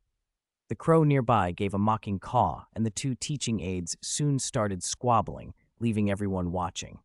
Loren separated them, scolded both, then lifted the silencing charm from the frog and sent them to apologize and behave. "Caw, caw," the crow muttered. "Ribbit, ribbit," the frog replied. As long as they weren't fighting, it was fine. Loren clapped and didn't intervene further, then asked, "Isn't it pouring out? Why are you training?" Ron sighed. Like Dumbledore said, power changes people. Since Angelina took over the team, she's turned into what Wood was. She says no one can promise clear weather during a match, so even if it rains, we have to train. "Angelina's changed," Harry said, looking at the rain. "She's forgotten the days we used to curse Captain Wood together." "Don't worry, Harry," Ron patted his shoulder earnestly. "When I'm captain, I won't make you train in a downpour, I promise." "But Angelina is captain now. Didn't George and Fred come up with new skiving snack boxes?" Loren asked absently, feeding a mealworm to the crow and stroking its feathers. "Ask them. Helping test potions could earn you pocket money." "Angelina's seen the safe, harmless skiving snack boxes. The new ones are still unstable," Hermione said dryly. Her eyelid twitched. "Sounds like you've already tried them." "Yes. At the last practice, George and Fred tried their latest fever-inducing potion themselves. Their temperature didn't go up much, but they developed boils. It's been a week and they're still there." "I didn't see any boils on them." "They're in places not usually exposed," George murmured around a mouthful. Silence followed. The storm showed no sign of easing. Thunder rolled, wind rose, and rain cracked against the lake. After dinner that evening, Harry and Ron layered waterproofing charms on themselves and plunged into the deluge. 2 hours later, Angelina led the drenched players back to the common room, trying not to meet the resentful looks or hear their complaints. She insisted the training had not been wasted, though her voice lacked conviction. Fred and George looked particularly sore. Both had developed bow legs and grimaced at every step. Loren overheard them muttering. "A few of mine might have burst," Fred said in a muffled tone. "Mine haven't yet," George gritted. "They're swollen, like they've gotten bigger." Nearby, a few first and second years who had earlier wanted to try out for Quidditch exchanged glances. Their enthusiasm had cooled. Loren shook his head and smiled, folding the Daily Prophet and turning the page. He understood Angelina's urgency. Last year, being the year of the Quidditch World Cup, everyone had been hungry for matches. But because of the Triwizard Tournament, Hogwarts had had no Quidditch matches for a year. Everyone had waited 12 months for this game. Anticipation had built to a fever pitch. From the way Professor McGonagall excused Quidditch players from Transfiguration homework, you could see how much she wanted a win. Harry and Ron said she'd whispered to the team, "I've grown used to the Quidditch Cup sitting in my study. I don't want to hand it over to Professor Snape." Snape gave the outward impression of being calm and preoccupied with other matters, but he showed bias. He was always quick to reserve the Quidditch pitch for the Slytherin team. The other professors were often a step behind when booking it, making training schedules difficult. As the match approached, tensions between Gryffindor and Slytherin grew. The gales and downpours had lasted more than half a month. On the last day of October, the teams clashed in a corridor. Alicia Spinnet was sent to the hospital wing with facial hair so overgrown it hid her eyes and mouth. During mediation, Professor McGonagall insisted the guilty served detention. Snape, eager not to delay his team's training, claimed she had accidentally inflicted a hair growth charm on herself. Listening to his calm explanation and confident words, Dumbledore almost believed him, if not for the students' testimonies.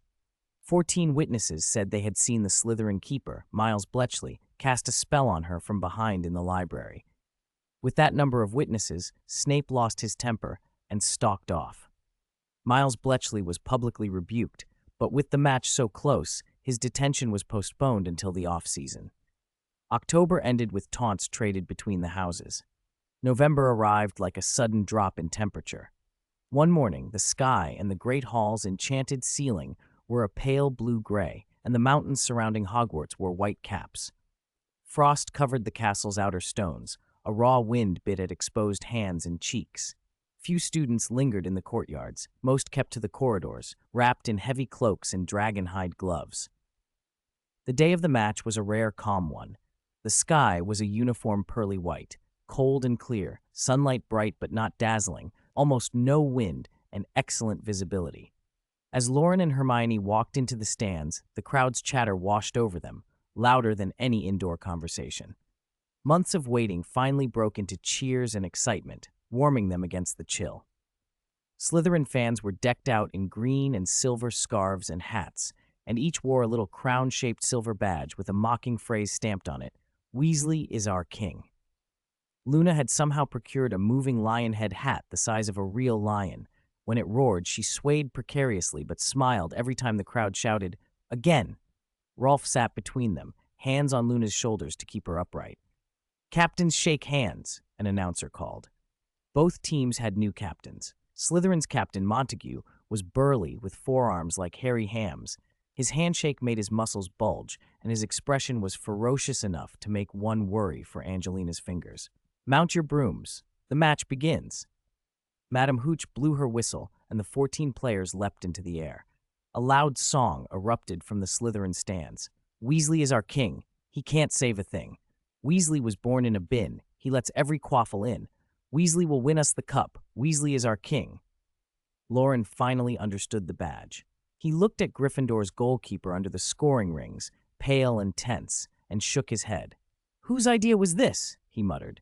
"If you really piss this guy off, he might show you Lord Voldemort." "Johnson, Angelina's got the quaffle. Johnson, Angelina's got the quaffle. Johnson," someone else howled, and then Lee Jordan's voice rose over the stadium. "Angelina's on it. What a player. If only she'd go out with me." George Weasley smashed a bludger on a perfect line, aiming for Montague's troll-like head. Lee's commentary mingled with Professor McGonagall's scolding.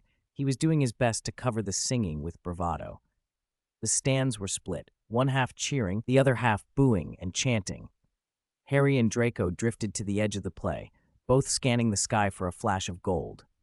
Ron held the broom with both hands, eyes locked on the quaffle as it cut across the pitch. Warrington had just intercepted when Montague and Goyle lunged from the side, flattening George and Fred aside. In an instant, only the keeper stood between the quaffle and the hoop. "This is the first proper test for Gryffindor's new keeper, Weasley," Lee said, his voice tightening with excitement. He's the younger brother of beaters Fred and George, a rising star. He shoots. The angle's awful. Ron's defense is set too high.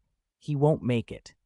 Ron, in a move that looked more like a tumble than a save, slipped from his broom and hung on with one hand.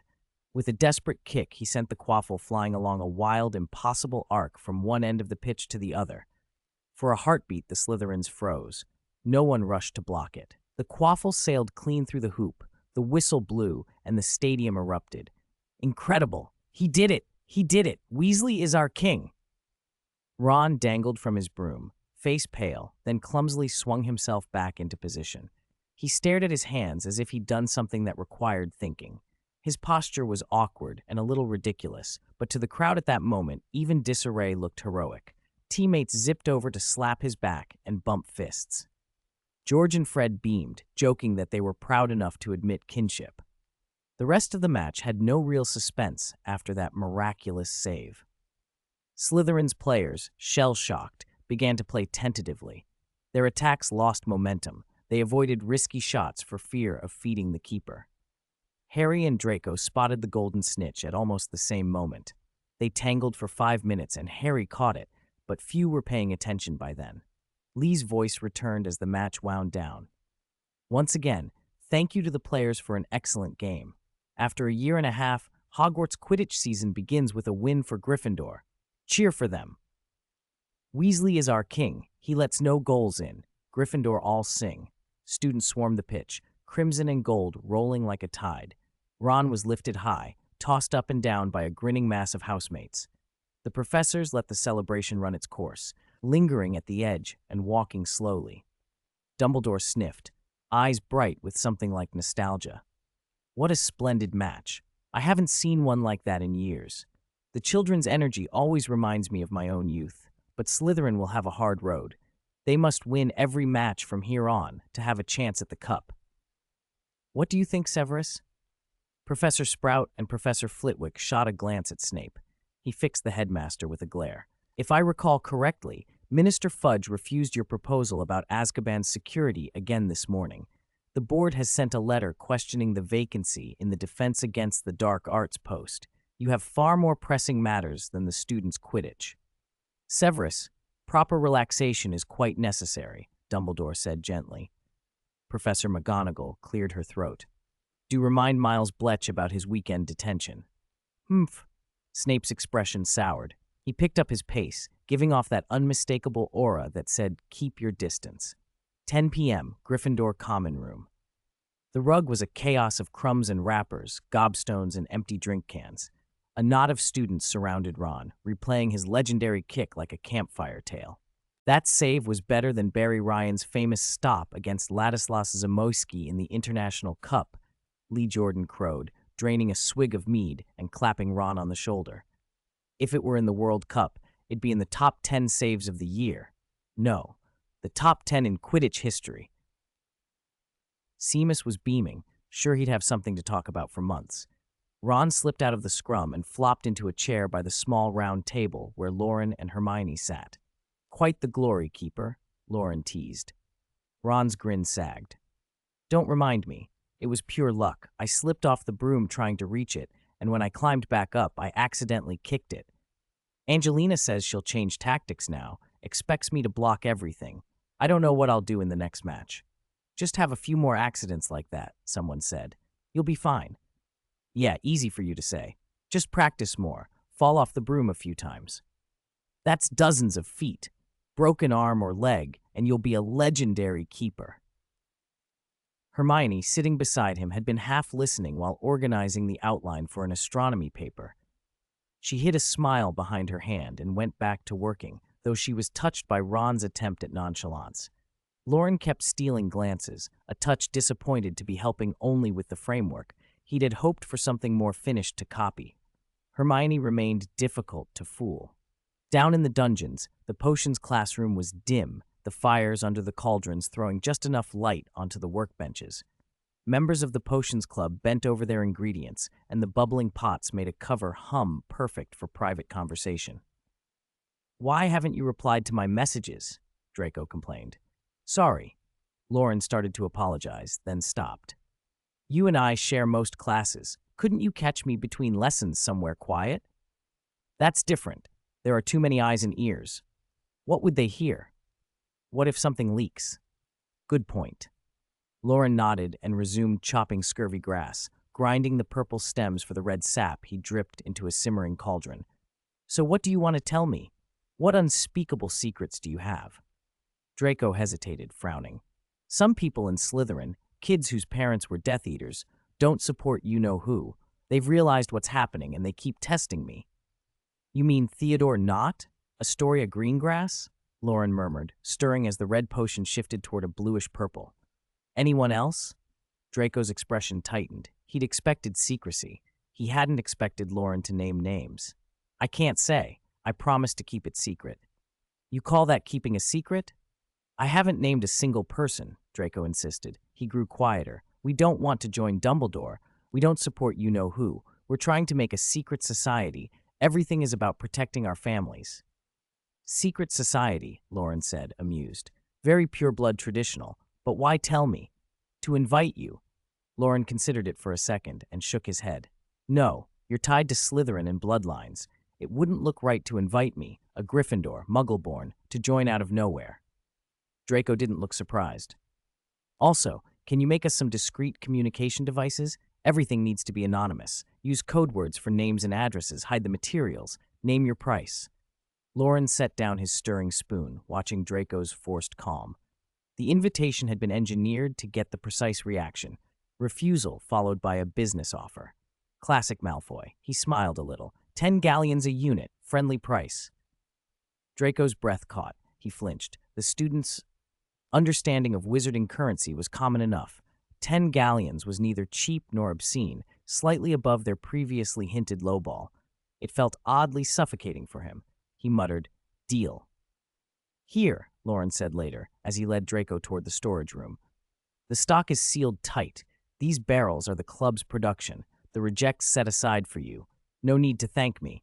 I've compiled the list of students interested in joining the club this year, with last year's potion scores next to their names, high to low. Send invitations as you see fit. Make the club sound useful for future work. Mention it in class a few times, or they'll refuse." He left the files on the table. "That's this week's work. I'm off, Professor Snape." Snape watched the dark-haired boy in front of him, his gaze flicking to the storage room again and again as he spoke. When the boy left, the professor closed the office door and sealed it with a wave of his wand. He walked to the storage room. His footsteps faded until they were gone. On an operating table under a dim lamp lay 2 glass jars. Inside, 2 little hamsters curled, their fur glossy, their bodies plump from being fed. Bits of gnawed ham lay scattered nearby. To all appearances, they were healthy rodents, but Transfiguration had taken its toll. Years trapped as animals had eaten at their minds. The men they'd once been were losing themselves, instincts and creaturely habits creeping into their behavior. Occasionally, lucidity returned, a flash of teeth and a hard glance that hinted at the mind still trapped behind fur. Snape placed 2 items on the table, wands and a small vial of revitalizing potion, and spoke without warmth. "Your injuries have healed enough. That potion will restore your strength for a short time. Your wand, use it wisely." He pointed his wand at the hamster in the right-hand jar. Magic pulsed, a ripple moving over fur and glass, and the little animal stretched and unfolded back into human form. Barty Crouch Jr. stared at Snape, mouth crooked. "Why did it take so long?" he demanded. Snape did not answer. Crouch seized his wand, downed the potion, and felt the rush of regained sinew and power. He breathed in the feel of his human body, eyes alight. "I will report everything to my master," he promised, as if that would change anything. Snape looked at him, flat and cold. "Barty Crouch Jr., Azkaban escapee, responsible for the deaths of 47 Muggles and 7 wizards, involved in the Longbottom's torture." Crouch's eyes slit. He tightened his fingers around his wand. "Avada! Sectum Sempra!" Raindrops pattered against the diamond-paned windows of the Gryffindor common room, a steady, crisp rhythm that wove with the soft crackle of the fire. Listen closely, and the night felt almost serene. Crookshanks lay by the hearth, his ginger fur catching the firelight and looking like a mischievous spark that had leapt free. The students clustered in small groups, each absorbed in their own tasks. Hermione sat slightly to the right, her bushy brown hair falling as usual. A lock shadowed the left side of her face. A quill scratched quietly across parchment in her right hand. When she finished a paragraph, she would pause, tuck a stray strand behind her ear, and let the firelight warm half her face. "Ding-a-ling," she murmured, more to herself than anyone else. Beside her, Loren was counting galleons. 34, 35. Ron watched, helping in a mumble. "Young wizard, do you long to be rich?" Loren held a galleon up to the firelight, studying the patterns engraved on its face. The alchemical communication array he'd drawn, simplified and refined after countless revisions, had done away with many of the needlessly complex parts. The faint metallic veins gleamed, showing the peculiar, precise beauty of alchemical work. "Come learn alchemy with me," he muttered. "Raw materials costing 10 sickles, once refined and resold, become 10 galleons." Ron's frown flickered into temptation. He looked from the coins in the bag to the thick ancient runes textbook on the table, its symbols indecipherable. He shook his head, heavy with resolve. "Wealth's tempting, but freedom's more important." "Easy for you to say," Harry shot back with a scowl. Then, unable to resist, he teased Ron outright. "You just don't want to go to class or do tedious homework." "Exactly, I don't," Ron crowed, lifting his chin in self-righteousness. Harry moved closer, solemn at first, then broke into a grin and threw an arm around Ron's shoulders. "You're a good friend. I think the same way." "Good thing none of us picked ancient runes," Ron said. "Exactly. Professor Trelawney is odd in divination, but the homework is mercifully simple." Loren, amused by the exchange, checked the last galleon once more and glanced at the back of the parchment to confirm the recipient's name. At Draco's request, he'd used a code name to hide the addressee. Belladonna, liquid grass, hemlock, nettle, poppy, mandrake. As Harry and Ron returned to their potions essays, slowly, with many groans, the others poked through texts. "Why can't potions be an elective?" Harry grumbled, then brightened at a thought. "Well, I won't have to do it next year."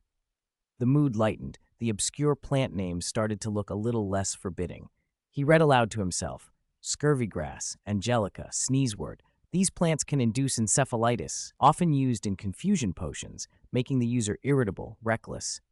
Professor McGonagall had often called him reckless. Snape, he thought sourly, must have poisoned him in class. Symptoms of encephalitis include persistent high fever, febrile seizures, and splitting headache. Why did his scar throb like this? He associated that pain with Voldemort, and he hated the strange, involuntary link. Sometimes it made him lose himself. The sensation was confusing. The fire was warm, the armchair soft, rain tapped the window, Crookshanks whimpered, and the book in Harry's hands sagged as his eyes grew heavy. Slowly his forehead sank to his arm, his thoughts blurred. Miles away, in the bright but intimidating Malfoy Manor, Narcissa stood on the stair landing in a dark green robe trimmed with gold. Her long lashes cast shadows across her eyes. Worry sat on her face. The night before, Severus Snape had arrived with a severe expression. Lord Voldemort had greeted him with an odd joy, then occupied the attic with Snape for hours, expelling the house elves and shutting the rest of the household out. Bellatrix had left on a mission days earlier. No one knew what was being done above. All Narcissa could do was pray for her husband. Lucius, wrapped in a black robe and wand in hand, descended the spiral staircase alone. He looked tired, but softened his steps in front of his wife and pressed a finger to his lips. "Say nothing. Ask nothing. Pretend Severus never came tonight." "I understand," Narcissa whispered. "Not to Bellatrix either," Lucius added. Narcissa hesitated, then slowly nodded.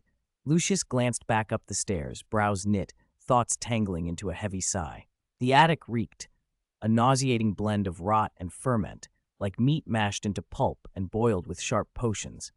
Corpses of dark creatures lay strewn about, their skins shrunken as if every drop of blood had been drawn out. Bizarrely, there were no visible bloodstains, only the reek and the sight of desiccated bodies. Snape stood nearby, his face drained of color. As a potions master who had studied the chapters on Horcrux creation and handled many biological materials, he had thought himself steeled against horrors. But after one ritual, he only wanted to obliviate himself, to excise the memory entirely. No wonder Helbo had spent centuries trying to create Horcruxes, and only Voldemort had succeeded. If Snape had to perform the ritual alone, even obsessed with conquering death, the courage to finish it would be a bitter thing to summon. Voldemort's snake-like eyes glowed crimson. The smile curling his lips was the brightest since his resurrection. The air still hummed with the scent of flesh and sulfur, what he called the scent of death. He had smelled it 8 times now and found it intoxicating rather than foul. The carcasses were both offerings to death and tests to prove mastery over it. Today, he had one more servant to bind to him forever. If you had brought the corpse you killed yourself, the ritual would have been even more perfect, he murmured. Snape, exhausted and pained as if his soul had been torn, forced out, "My apologies, Master." Voldemort's smile widened. Snape's frailty delighted him. This immortality was a gift from the Dark Lord. As he was about to issue some final instructions, a faint, strange ripple brushed through his mind, a coolness like a breeze across a starry sky. The doors and windows were sealed, yet the sensation was unmistakable. Voldemort narrowed his eyes. A cold recognition kindled in those snake-like pupils. "Welcome, my guest, Harry Potter." Hundreds of miles away, the boy on the sofa cracked his eyes open. Harry blinked into wakefulness, tangled under a thin blanket, Ginny sitting beside him, glancing over his potions essay. A fog of memory thinned, and what had been a dream sharpened in his mind. His scar exploded in pain, a dagger plunging into his forehead and grinding. The ache spread, his head as if split open. Everything in the common room blurred and rushed away. Faces stretched like shadows and dissolved. The rain and the crackling fire were swallowed by a deadly silence. The red-eyed monster tightened around him again, coiled, crushing, an immense force squeezing every inch of him. Consciousness threatened to tear. Pictures from his dream flickered through his mind, then vanished. He understood, hazily, the thing was erasing his memories. Rage flared. "Damn you, Voldemort! Unforgivable!" He spat into the dark, half uncertain the Dark Lord could hear him. He vowed to fight back. "You won't just control my body. Now you try to touch my memories." Teeth clenched against the pain. Harry gathered what he had. He forced his mind to resist, to wrench free from the monster's grip, imagining himself punching and kicking at the area beneath its 2 red eyes until he could breathe again. When he came fully to himself, he sank back into the sofa. His scar throbbed, his limbs ached as if the Hogwarts Express had run over him. The remnants of some dream clung to him, clouded, slipping away. Ginny turned from him, cheeks flushed, and said softly, "Loren told me to do it." Harry, thinking fogging like a slow thinker, fixed her with a puzzled look. "You had another magical outburst," Loren explained, spreading his hands. "Your magic flared like a bonfire. I thought, maybe you needed the power of love." Hermione watched, thoughtful. It sounded like a joke, but she remembered that first meeting of Dumbledore's army when Harry had lost control and ended up in the infirmary. Dumbledore had mentioned it too. Ron glanced between Harry and Ginny, frowning slowly. Harry tried to tell them what had happened, to describe the whirlwind of images, but the memories collapsed on themselves, like fragments of a nap that slipped away as soon as he reached for them. Only a few impressions remained. "I think I dreamed of Voldemort again," he said at last, confused. He was laughing, jubilant, like something good had happened, something he'd been waiting for. He slapped the place of his scar. "But I can't remember it properly." "Don't dwell on it," Loren said, stowing quill and parchment and helping Harry up. "Go to the hospital wing and get checked." Harry met Ginny's watery eyes and answered instinctively, "I feel fine." "Then go to the headmaster's office and talk to Dumbledore." "Oh." He blinked, not entirely convinced, but he rose. Rain fell through the night and eased by morning. The students pushed through the second morning of the week on refreshed spirits. In the great hall, Harry bit into a bacon sandwich. "But I can see how Voldemort might have heard me," he said. Loren sipped his oatmeal, eyes flicking to the high table. Dumbledore and Snape were both absent. "I wonder if the Death Eaters found the Elder Wand," he murmured. "Or if that blonde man is really Grindelwald." Hermione cut in with a sharp exhale and spread today's Daily Prophet across the table. Her finger tapped the headline. "The Death Eaters have broken out of Azkaban." She read the front page lead under the bold headline aloud in a low voice. Azkaban Falls. The Ministry of Magic announced a large-scale breakout at Azkaban last night. Minister Cornelius Fudge confirmed in an interview that several high-security prisoners escaped. The Ministry of Magic has already informed the Muggle Prime Minister of the danger posed by the escapees. She continued, voice steady, "It is with grave regret that we find ourselves once more in a situation reminiscent of 2.5 years ago when Bellatrix Lestrange escaped. We do not believe these breakouts are unrelated. A breakout of this scale suggests outside assistance, and as an escaped Death Eater, Bellatrix is best placed to help others escape. However, the Ministry is sparing no effort in pursuing the escapees. We urge the public to remain calm and not to spread rumors." The table fell suddenly quieter, the headline hanging in the air like thunder. The further Hermione read, the softer her voice became, and a flush of anger creased her face. She slapped the paper onto the table, too upset to eat. Ron finally connected the dots and muttered, "No wonder he was so pleased last night." "It's unbelievable," Harry fumed from where he sat. "Even after all this, Fudge still tells everyone not to trust Dumbledore." Loren said little. He swallowed the bread in his mouth, took the newspaper, and skimmed the rest. The front page was dominated by one story: a large-scale Death Eater escape.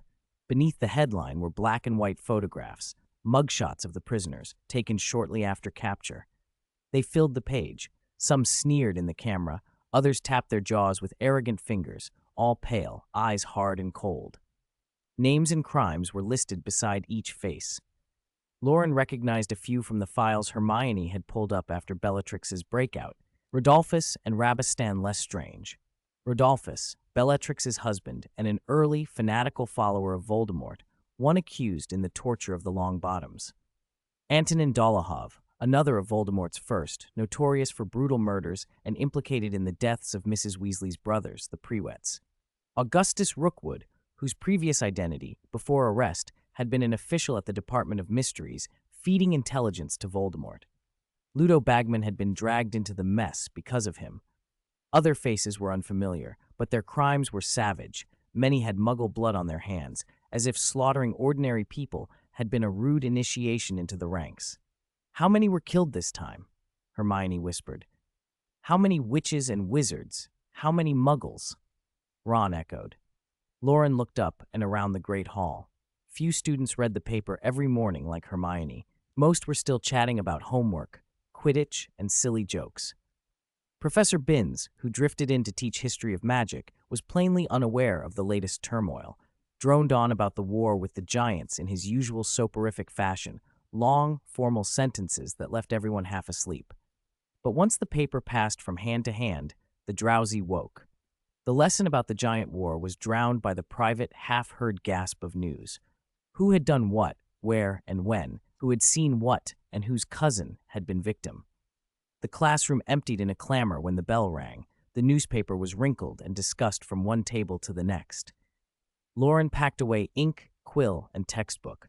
Hermione's ink bottle was still capped, her quill unstained, her notes untouched. She had meant to pay attention, but her mind was full of the front page. "Where did Binns go off to?" she asked sleepily. "He just finished the Giants," Ron said. "Is our war going to start?" Hermione asked softly. "I don't know," Ron said. "I think it's still a while off, but it's getting closer." Hermione's brow furrowed. "Once he learns the prophecy and realizes Harry isn't a direct threat, he'll come back. He'll stir things up." "Probably," Ron agreed. Loren peered through the open classroom door. Most of the crowd had trickled out. He and Hermione hurried on to their next class. Monday's second class was potions. They arrived 10 minutes early and took their places in the dungeon. By then, the Slytherins had mostly learned about the breakouts.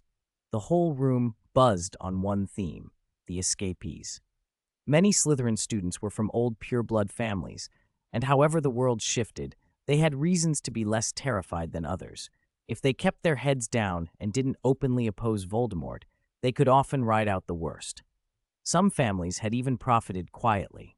A few students openly admired pureblood supremacy and regarded the Death Eaters as heroes. The faces in the paper were not strangers, but kin to some.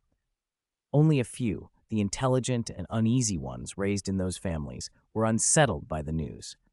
The small device in Draco Malfoy's pocket, shaped like a galleon and now a fashionable communicator, buzzed faintly. He kept his face blank while Theodore Knott, his potions partner, glanced over with a raised eyebrow.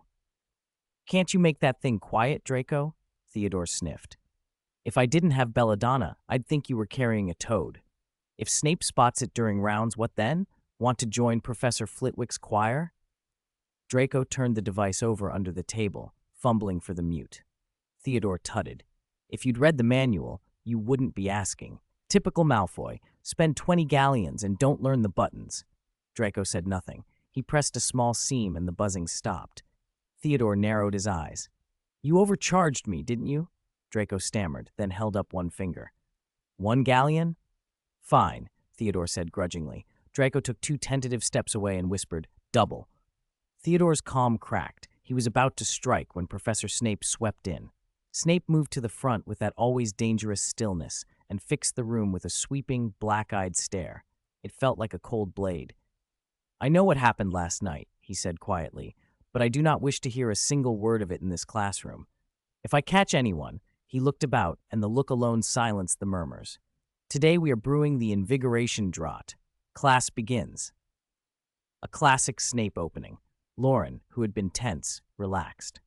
He already knew the theory for the potion, its ingredients and the technique, and checked the supplies at his bench with a quick glance. Out of the corner of his eye, he noticed Snape, and something in him halted. "Loren?" Hermione leaned closer. A crystalline blue sheen flickered in Loren's irises, his magic sight, unbidden. He stared at Snape through it. Within the blue light, a thin, distorted black mist hovered around Snape, drifting like oil on wind. Each particle thrummed with a dark, malevolent aura, something Loren associated in a flash with death, the dark arts, and Horcruxes. He had seen such a mist before on a shadow connected to those things. Snape's voice continued, even, clinical. "When brewing, alternate stirring clockwise and counterclockwise. Pay particular attention to timing when adding basilisk tail blood." Hermione didn't see anything odd. She tugged Loren's sleeve. "What is it?" The blue light retreated from his eyes. Loren hesitated. "I'll tell you after class." She slipped her hand into his under the desk. Warm and steady, it anchored him. The practical portion wore on. Snape's method differed from the textbooks. He always insisted on his own corrections and additions, and his pace left several students behind. As usual, in the second half of the lesson, he prowled, watching, judging, his dark gaze like pressure. Loren finished his draught, decanted it into a narrow-necked vial, and carried it to the front. "Professor, yours," he said, setting it on the podium with a polite smile. Snape did not look up. "Do not concern yourself with my affairs. Keep it from that idiot Potter." His voice was flat. "Fifth-year theoretical work will do you no good. Do not bother with this class's homework. Submit an essay on the use of concentrated magical sources in potions. I will grade it separately." "Understood, Professor." Loren left feeling oddly weighted. Snape had changed, and yet had remained the same. Outside the dungeon, Loren caught up with Hermione, and they walked toward the greenhouses. He had meant to return the satchel she carried, but left it with her, lost in thought. He wrestled with how to explain what he had seen. Snape had only said to keep it from Potter, not from Hermione. The whole thing was strange enough that he needed time to put it into words. By the next afternoon, as they skirted the herb beds, Hermione could no longer keep her curiosity at bay, and drawing him aside from the main path, whispered, "Is it possible to brew a resurrection potion?" "The hope is slim," Loren replied. "Why?" Hermione was puzzled. "From the principles you outlined, Snape might be able to. After all, Nicholas Flamel distilled the elixir of life." "That's why I didn't rule it out entirely," Loren said. "But it's not a question of can, it's that it shouldn't exist." Hermione frowned. "Many wizards have argued that potions which violate life and death would unbalance the world. Even if the ministry tried to regulate them, it's not a matter of bureaucracy or ethics, it's disaster management." Loren kicked a pebble, so it bounced into the grass. "Taboos are taboos because the disasters they invite are unpredictable. This world barely survives the consequences. Look at the undead, Voldemort, Hellbow." Hermione nodded slowly, thoughtful.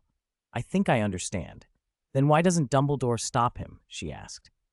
Loren looked puzzled. "It's odd. Dumbledore's not anxious. He seems to have assumed from the start that Snape can't succeed, without a hint of worry. The news spread faster than dragon dung in the greenhouses. After Sprout's lecture, the students clustered, breathless with rumor. Some claimed the Death Eaters had escaped months ago. Others said Umbridge had been wounded by one of them. One or two swore someone in Hogsmeade had recognized an escapee. Some said they were hiding in the Shrieking Shack, and the Ministry only admitted it because they could no longer conceal it. Most of the children from magical families had grown up knowing the names on the papers. The crimes of that dark era were woven into their childhood fear. Now those names were back in circulation, and so were the whispered memories and the relatives who still bore the scars. In the corner of the third greenhouse, in the aisle between the square beds, the Hufflepuffs were tending Screech Snaps and Mimbless Mimbletonia. Screech Snaps were Vinny, with alarmingly keen senses. They reacted to stimuli by squeaking, and experienced gardeners could tell their condition from the pitch and tone of the squeaks. The student's task was simple. If the cries were weak, add fertilizer. If they were sharp, water more to dilute it. Mimbless Mimbletonia, native to parts of Asia, looked like a gray cactus covered in boil-like growths that constantly oozed pus. The nodes pulsed faintly, like diseased organs. Its disgusting, uncanny appearance had made it a favorite of many older witches and wizards, and in recent years, people had been keeping them as pets. They were anything but gentle. When provoked, the boils swelled and burst, spraying a viscous, foul-smelling, dark green liquid in all directions. The sap wasn't poisonous, but it was revolting. Professor Sprout had assigned this bed to the patient Hufflepuffs. She didn't trust the impulsive Gryffindors not to anger the Mimbless. Ernie Macmillan and Justin Finch Fletchley wore thick dragonhide gloves and carried wooden baskets. They frowned as they crumbled clumpy dragon dung into looser soil and sprinkled it around the plant's roots. "Justin, why did we volunteer for the Mimbless and leave the easy Screech Snaps to the girls?" Ernie asked, puzzled. "Because you're an idiot," Justin said bluntly. "Don't insult me," Ernie snapped. "Why? Why insult me now?" Justin sighed. "We're fifth years now. Other students pair off, but we're still on our own. Don't you want to find a girlfriend, to walk hand in hand around the grounds after classes, to go to Madame Putafoot's on the weekend?" Ernie shook his head. "What's so great about Madame Putafoot's? Honeyduke's is way more fun. The sweets there are the best." Justin rolled his eyes and glanced at the girl ahead, Susan Bones, lowering his voice. "Think of it as taking care of Susan. Something happened to her family." "Oh." Ernie, usually slow on the uptake, softened and didn't argue. "Have you read the latest Daily Prophet? It lists the crimes of the escaped prisoners." Justin's eyes flicked toward Susan again. Susan Bones's uncle, aunt, and cousins were killed by the Lestrange brothers. Now they and other Death Eaters have escaped. They might target her family. Probably not. Ernie, a pureblood, knew the political landscape fairly well. Her aunt, Amelia Bones, is the head of the Department of Magical Law Enforcement at the Ministry. "That's why it's dangerous," Justin snapped. "If the head of the department is a target, the rest of the Ministry is in chaos. The Ministry's statements are vague. They won't reveal what the Dementor inquiry found, and they've been slow to act on Dumbledore's warnings. What does that tell you?" Ernie's face drained of color. "Are you saying Voldemort's really back?" That's the only explanation left. They were interrupted by a scream. Susan, tense and distracted, had accidentally over-fertilized a tray of Screechsnap seedlings. They convulsed and shrieked. She stumbled backwards and collided with the Mimbless on the neighboring bed. The gray, boil-covered plants swelled and erupted. Dark green sap exploded outward, splattering the pots and several nearby students. Justin and Ernie were plastered in sticky goo. Hannah managed to cover her face with an arm, but still had green matted into her hair. The sap stank of rotten dung. I'm sorry," Susan choked and then broke down, sobbing. "I wasn't concentrating. I didn't mean to." No one blamed her. Justin and Ernie wiped themselves off and hurried over to reassure her. Hannah cleaned the sap from her hair, pulled Susan gently into an embrace, and guided her off to find Professor Sprout. The other students whispered among themselves in the greenhouse, nervous chatter spreading like a contagion. The fear in the school had shifted into something else. Under the pressure of confusion and alarm, many students began writing home more often. Small, frequent letters and whispered conversations gradually loosened the ministry's monopoly on news. Groups of students clustered together, trading rumors and updates in low, anxious voices. Except for the children of a few ministry officials, most agreed on one thing: Dumbledore's warnings over the summer had been right. On Thursday, after potions, Loren asked to speak with Professor Snape about incorporating powerful magical sources into potion making. The corridor outside the potions classroom was quiet. Most students were headed upstairs to their next classes. Snape and Loren walked in silence into the storeroom. Snape set down instruments and went on with counting and cleaning as Loren tried to explain what he wanted. "Raising the dead," Loren said at last. "Let me ask you a question first," Snape said without looking up. "If it were you, what would you do?" Loren watched Snape's practiced movements, thought a moment, and then answered quietly, "I'm not trying to dissuade you, Professor. I just want to know a few things. Speak. Have you created a Horcrux? That is not for you to concern yourself with. Are you planning to experience death personally, to observe it, to perfect an elixir of immortality? That is also none of your concern." Last question. Loren hesitated as a whole host of doubts about reason, about magic, about the soul flashed through his mind. He narrowed it down to one. "Professor, can you still cast a Patronus?" Snape's eyes flickered. He set the instrument down, reached into his robe for his wand, and murmured, "Expecto Patronum." A soft silver glow bloomed from the wand tip. It landed on the floor, a hazy shape. Through the misty light, Loren could just make out a four-legged creature, light on its feet. It bounded to the far side of the office and dissipated behind the candlelight. For a long moment, Snape said nothing. Then, regaining his composure, he looked at Loren and said calmly, "Add another essay to your workload." "Oh," Loren said, "yes." The extra essay became another task in a semester of revisions. The students continued their work until December, when heavy snow fell and the Defense Association met again. The mass escape of the Death Eaters and news of Voldemort's possible return had sent attendance up. Every house and year seemed hungrier for training. Students thrust themselves into lessons, dueling practice, and tactical teaching. Yet after 2 months of tremulous waiting, nothing dramatic had happened. No murders, no bold returns, no dark wizards staging an attack. An unexpected, and for most, welcome lull. After a late-night conversation with Dumbledore, Harry had changed his approach to the Defense Association. He persuaded Hermione to take a more active role, and she, in turn, encouraged Loren. Teaching younger students wasn't difficult. The basics of defensive charms and spellcraft were straightforward.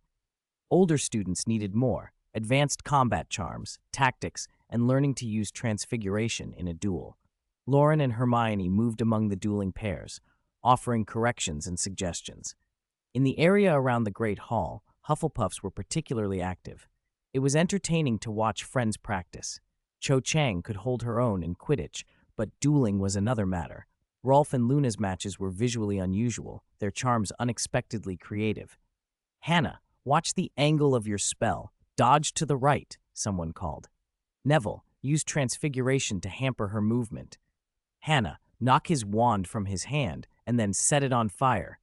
"Neville, smash the torches and counterattack when you can." "Hannah, don't dodge that knockback, Jinx." Loren had been standing behind Hannah, eyes flicking to Neville's wand. He offered a flippant piece of advice. He wouldn't dare hit you full force. Just take the hit and be ready with a binding spell to finish him. "End the fight now, Neville," Hermione demanded from the other side.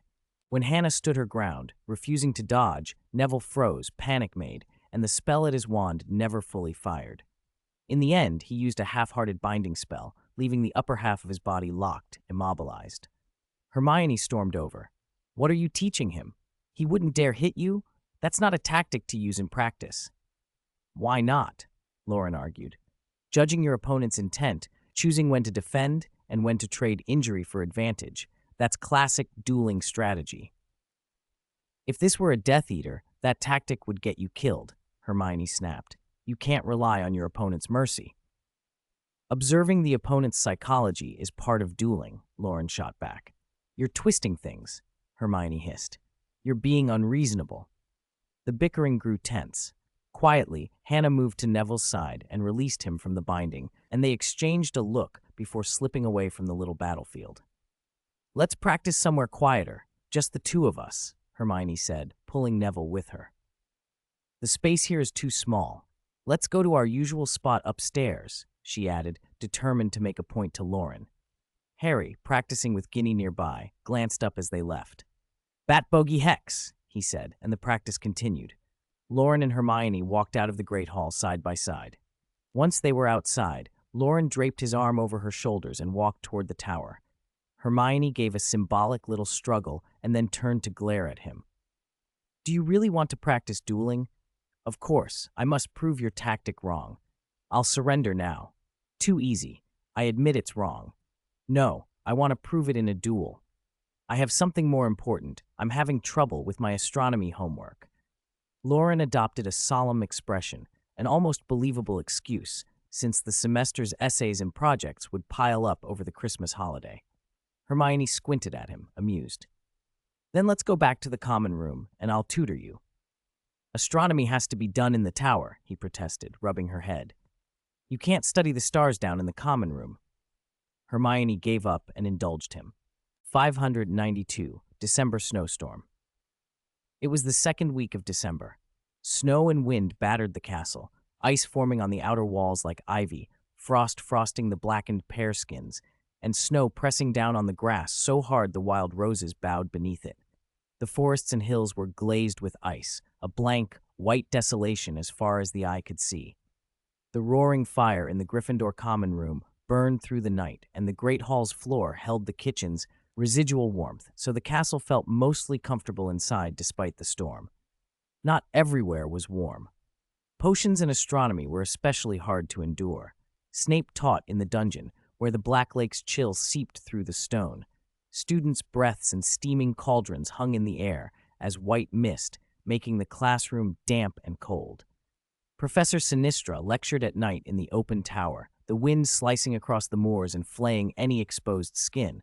Operating a telescope with gloves on was clumsy, and many students left class with numb fingers and cheeks. On Friday afternoon, the Gryffindor fifth years, just finished with their lessons, hurried through the drafty corridor and into Charms. Christmas was coming, and Professor Flitwick's classroom was already decorated with garlands of mistletoe and holly and tiny paper flowers. The colorful lights occasionally became small fairies, fluttering and sprinkling glitter when the younger students were present. "My dears, today we'll discuss the conjunctivitis. No, the existence charm," Flitwick chirped in his high voice. Over the years, the definition has been debated. Miranda Goshawk, when compiling the textbook, described the differences in 23 aspects. Loren sat in the last row by the left window, hands in his pockets, his standard book of spells grade 5 open to the existence charm. It was nearly new, no notes, a dried ginkgo leaf tucked inside. A curious fairy landed beside the leaf, attracted by its scent and leaning against it. Loren puffed out his cheeks in blue. The leaf sailed over the fairy, nudging her until she toppled onto the page. She scolded him, flapped, and jabbed him with a burst of glittery dust. Then, offended, she strutted away. Loren chuckled, rested his chin on the desk, and waited for the next fairy to be taken in by his trick.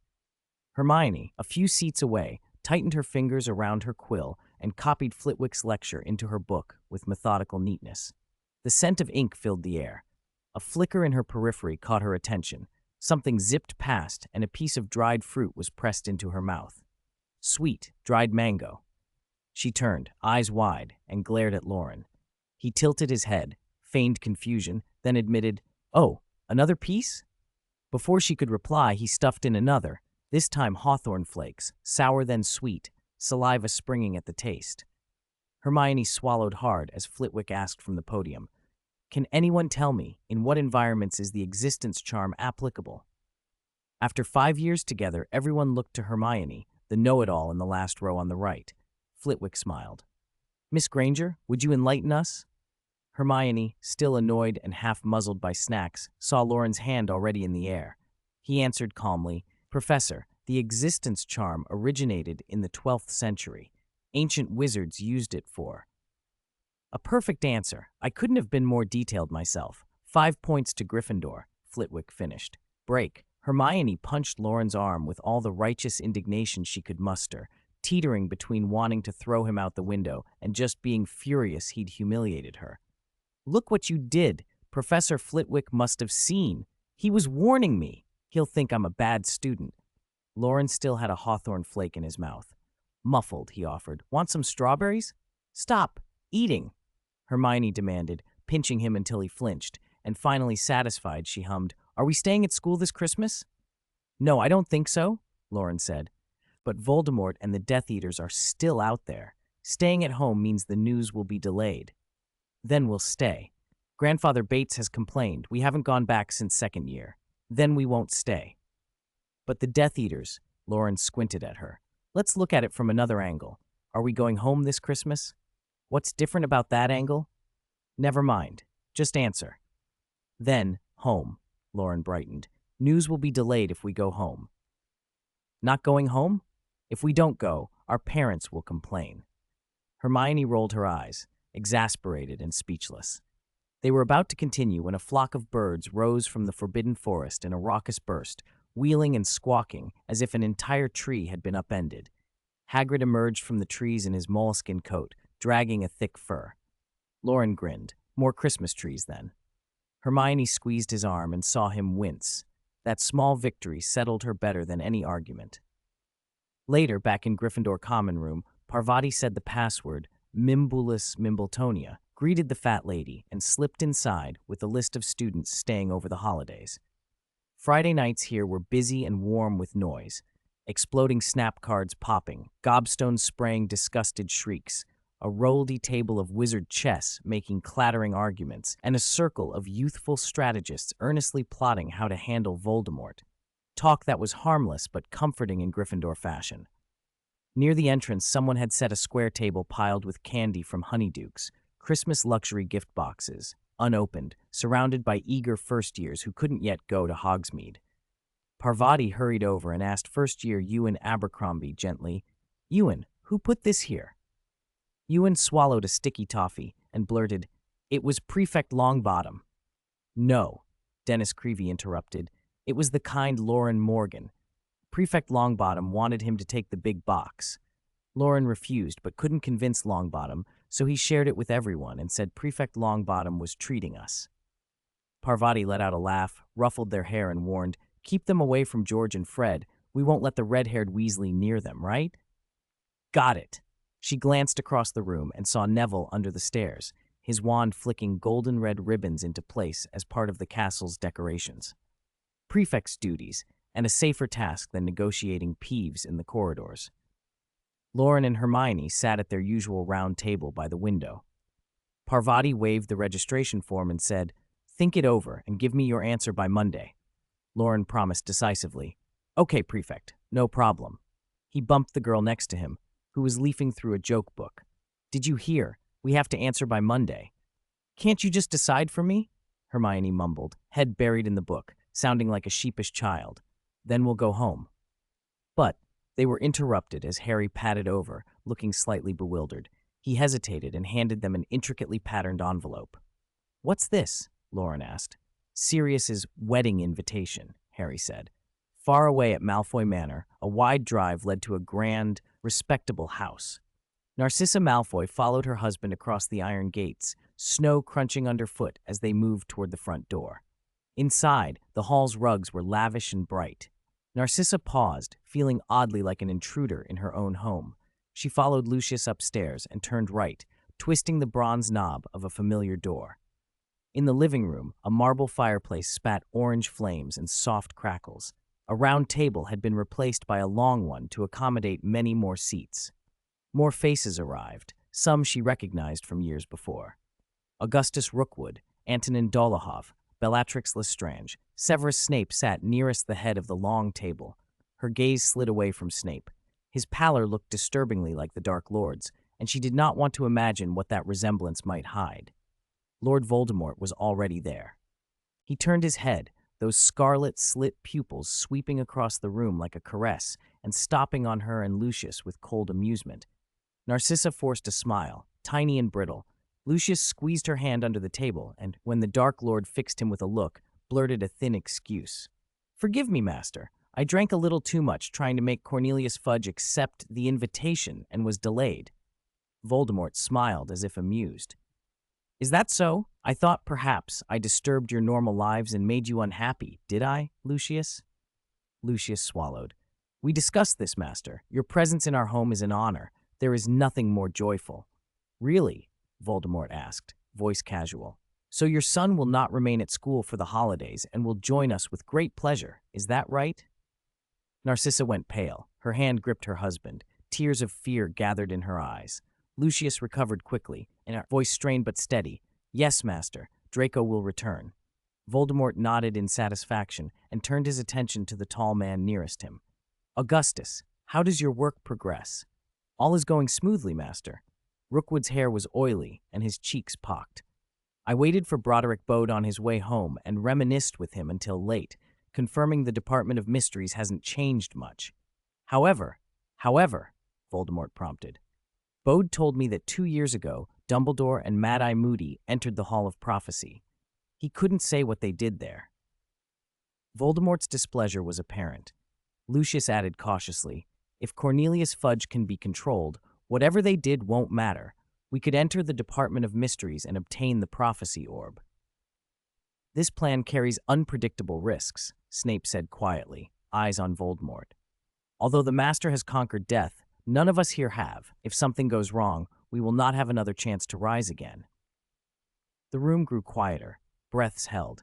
They all understood the hint that a failed plan could mean no second opportunity, no resurgence after defeat. Voldemort turned to Snape, expression unreadable. Then what do you suggest, Severus? Facing those scarlet, snake-like eyes, Professor Snape lowered his head, adopting a respectful, almost deferential posture. From an angle no one else could see, his deep-set eyes remained calm. He would not allow the slightest accident. Ever since he had made his own Horcrux, the line between life and death had grown fainter for him. His heart had quieted, and he had begun to see more clearly the fear that filled the Dark Lord's pitch-black soul. To most wizards, Voldemort was power, cruelty, and mystery. To Severus Snape, he was a man terrified of death. Thinking of Voldemort watching him, restraining his thoughts, Snape nodded and spoke evenly. Only those named in the prophecy can touch the orb. To prevent Dumbledore from setting a trap, we must make Harry Potter retrieve the orb himself. Harry Potter, Voldemort murmured. At the name, the Death Eaters stirred. Some of them had been tortured in Azkaban for 14 years because of that boy. Others had lived through the time when his name spread across the wizarding world. Their emotions flickered. Snape continued without haste. Though many fools and ignorant wizards praise him, largely because Dumbledore has promoted him, he is still a reckless 15-year-old. We only need to draw the Order away, leave him isolated, trick him into breaking into the Ministry of Magic, and have him enter the Hall of Prophecy in the Department of Mysteries himself. Bellatrix interrupted. As far as I know, Harry stayed at school all through the Christmas holidays. How will he break into the Ministry himself? Snape looked at her calmly, his black pupils unreadable. Let Severus finish. Voldemort's gaze lowered. His scarlet eyes glittered with cruelty, and his long, forked tongue flicked. You have a complete plan, Severus? Snape inclined his head. His voice was flat and controlled. Sirius Black is getting married over Christmas. As his godson, Harry will certainly leave school to attend the wedding. Sirius? A wedding? Bellatrix's face registered shock and incredulity. Who is the woman? What family? Snape's lips curled. The Carver family. Carver. Bellatrix frowned, unfamiliar with the name. She turned to her cousin. Narcissa, have you heard of that name? Are there any pure-blood Carvers, or is it some minor family? The others murmured and started guessing. There's a wizarding village in Devon with that surname, aren't there? They run some pubs. You're thinking of Canon. Isn't there a Carver family on that small hill near Godric's Hollow? I think so, but I can't quite remember. Snape ignored the half-formed theories and fixed Bellatrix with a slow, deliberate look. Wrong guesses. The bride is a Muggle widow. Carver is the surname of her deceased Muggle husband. That Bellatrix's eyes widened. Laughter burst out around the room. Loud, scornful, delighted. The Dark Lord's favored lieutenant was being humiliated because someone from her family was to marry a Muggle widow. Snape added, as if savoring the insult, and more delicious news. Your niece, Nymphadora Tonks, is seeing a werewolf. The room erupted anew. Death Eaters leaned forward, laughing, exchanging pleased glances. Some thumped the table in amusement. Bellatrix's face turned an ugly mix of flushed and pale. The Malfoys laughed along awkwardly, every smile strained. Voldemort's voice cut through it like a blade. For a long time, many of our ancient families have become tainted. Our task is to purify wizarding blood, but that will be after we establish our rule. Severus, continue. Yes, Master. Snape bowed his head minutely, as if measuring each word. I've gathered intelligence on Dumbledore. When his will is weak, you, Master, seem able to control his body or plunge him into illusion. I propose. We'll discuss this in detail after the meeting, Voldemort said, already turning his attention to the pair of siblings nearby. How goes the pursuit of the traitor Karkaroff? We found he once showed up in New York. Snape listened to the other reports, expressionless, absorbing each detail. 3 days remained until the end of term, and it was still potions. 20 cauldrons stood on the benches, copper scales and jars of ingredients cluttering the tables. Snape, looking as somber as ever, patrolled among a haze of steam.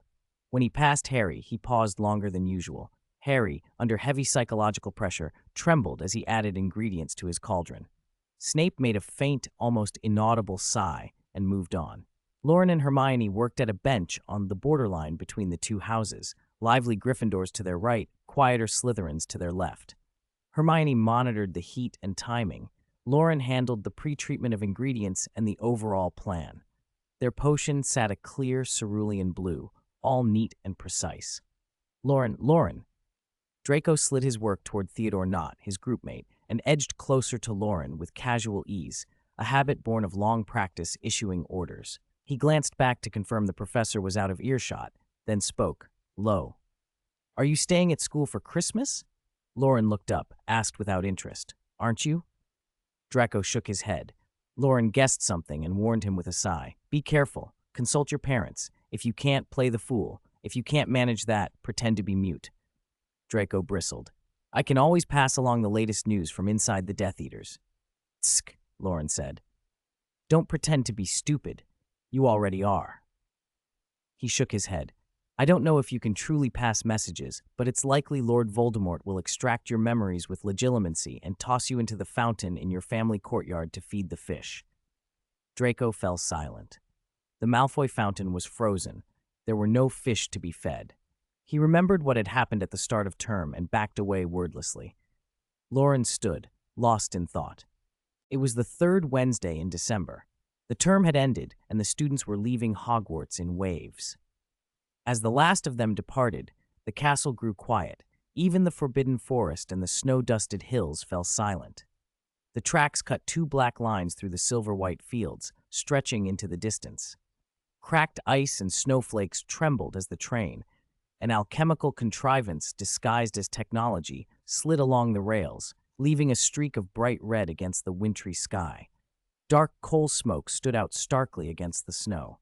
In the last compartment of the last carriage, Harry unfolded the invitation in his hand and stared at the unfamiliar name printed at the bottom.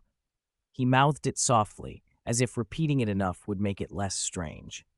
Betty Caver. Fun fact, the inventor of Bertie Bott's Every Flavor beans was called Betty too. Betty Bott. Loren, holding Crookshanks, indolent cat who refused to move in winter, said it with a half grin. Crookshanks was curled in his arms, a convenient warm lump. Ron, munching one of Bertie Bott's beans, nodded and said, I know. He's on a chocolate frog card. Hermione, stroking Hanch, her spectacled owl, watched the snowy landscape slide by and frowned slightly. Harry, how did you persuade Dumbledore to let you take the Hogwarts Express? It's risky, you know who, and the Death Eaters could strike from the shadows. I didn't argue, Harry said, closing the invitation and revealing the House of Black crest on the cover. Dumbledore kept insisting. He says the Death Eaters' whereabouts can't be revealed yet, that Aurors are patrolling near the station, and that Moody's leading people in secret protection, so I'll be safe. More importantly, I have to be with Sirius at the most important moment of his life. Hermione opened her mouth, then closed it with a sigh. It was the headmaster's decision, after all. Loren thought it was very Gryffindor and very Dumbledore. He scratched Crookshank's chin and asked casually, "Is the wedding at Grimmauld Place? Won't that be awkward for guests?" "I don't know the details," Harry said, pushing his glasses up. "Dumbledore and Moody have shifted the Order's headquarters. As for guests, there really aren't many. The bride has few relatives or friends, and some distant kin cut ties long ago. And Sirius, well, he has even fewer." "Keeping it small, then," Loren said, fingers still teasing the cat. He let his gaze drift to the window, following the flurries of snow. Since Dumbledore had organized it, there probably wouldn't be any safety issues. A wizard marrying a muggle sounded odd and oddly intriguing. Loren glanced at Hermione. His eyes had a sparkle that made her shift her gaze away, uncomfortable, and refocus on the white world outside. That evening, the Hogwarts Express pulled into King's Cross. London's urban warmth had turned the snow dirty and grayish. A thin fog hung over the streets. Harry and Ron were headed for 12 Grimmauld Place, where Mad-Eye Moody had come to collect them. Their arrival involved a ritual of tedious checks and warnings, a reminder that danger still lurked. Moody said they might take a flying car later and make some detours before arriving. "Right, then we'll be off," Moody grunted. Loren and Hermione waved them goodbye. Outside the station, a crowd protested railway privatization. Leading them was a woman in her 40s with a loud, rasping voice. She shouted slogans, her left hand holding a placard and her right arm waving in emphasis. Her throat was raw, but she persisted with meticulous fury. At the edge of the crowd, an old man with a grizzled stubble and a surprisingly straight back was chatting politely, asking oddly specific questions. "Madam, after the policy is implemented, will all train operations be put out to tender?" he asked. "Exactly," the woman snapped. "Trains, tracks, freight, those greedy bastards will want it all." The old man, Bates, brimmed with enthusiasm. "Suppose there's a train, suppose it's privately produced, serves only a few people, barely makes a profit. How would such a train bid for operating rights?" The woman glared and ignored him. Loren and Hermione spotted Bates at once, not for any flamboyant clothing this time, but because a little clear space had formed around the protesters, and he stood cheerfully right on the edge, asking questions as if nothing could disturb his curiosity. "Grandpa Bates, it's time to go home," Loren said, patting his shoulder. Bates brushed the hand away affectionately. "Give me a few minutes. I'm asking how you'd bid for the operating rights of the Hogwarts Express." Later, as he buckled himself into the driver's seat of their car, Bates clicked his tongue and shook his head with mock regret. "If the Hogwarts Express could be contracted out, I'd drive it myself. Weekends, every weekend, you lot could go home whenever you wanted." Loren could only smile helplessly. Hermione found the idea amusing and started to analyze it aloud. The Ministry of Magic does have contacts with the Muggle government. There are political parties with wizard liaisons. The Express was built with the Ministry's involvement, but it's Hogwarts' asset, so I doubt they'd privatize its operation. Hermione's skin was fair and smooth, her eyes bright. She wore no makeup, just sitting there, talking softly. She looked radiant. Christmas was coming. Ribbons and decorations filled the streets. Shop windows glowed with warm yellow lights and stacked displays of gifts and cards that drew the attention of girls and children. In suburban Hampstead Garden, the streetlights were low, and many houses had Christmas trees in their front yards, big and small, decked in similar colorful ornaments, conspicuously lacking apples.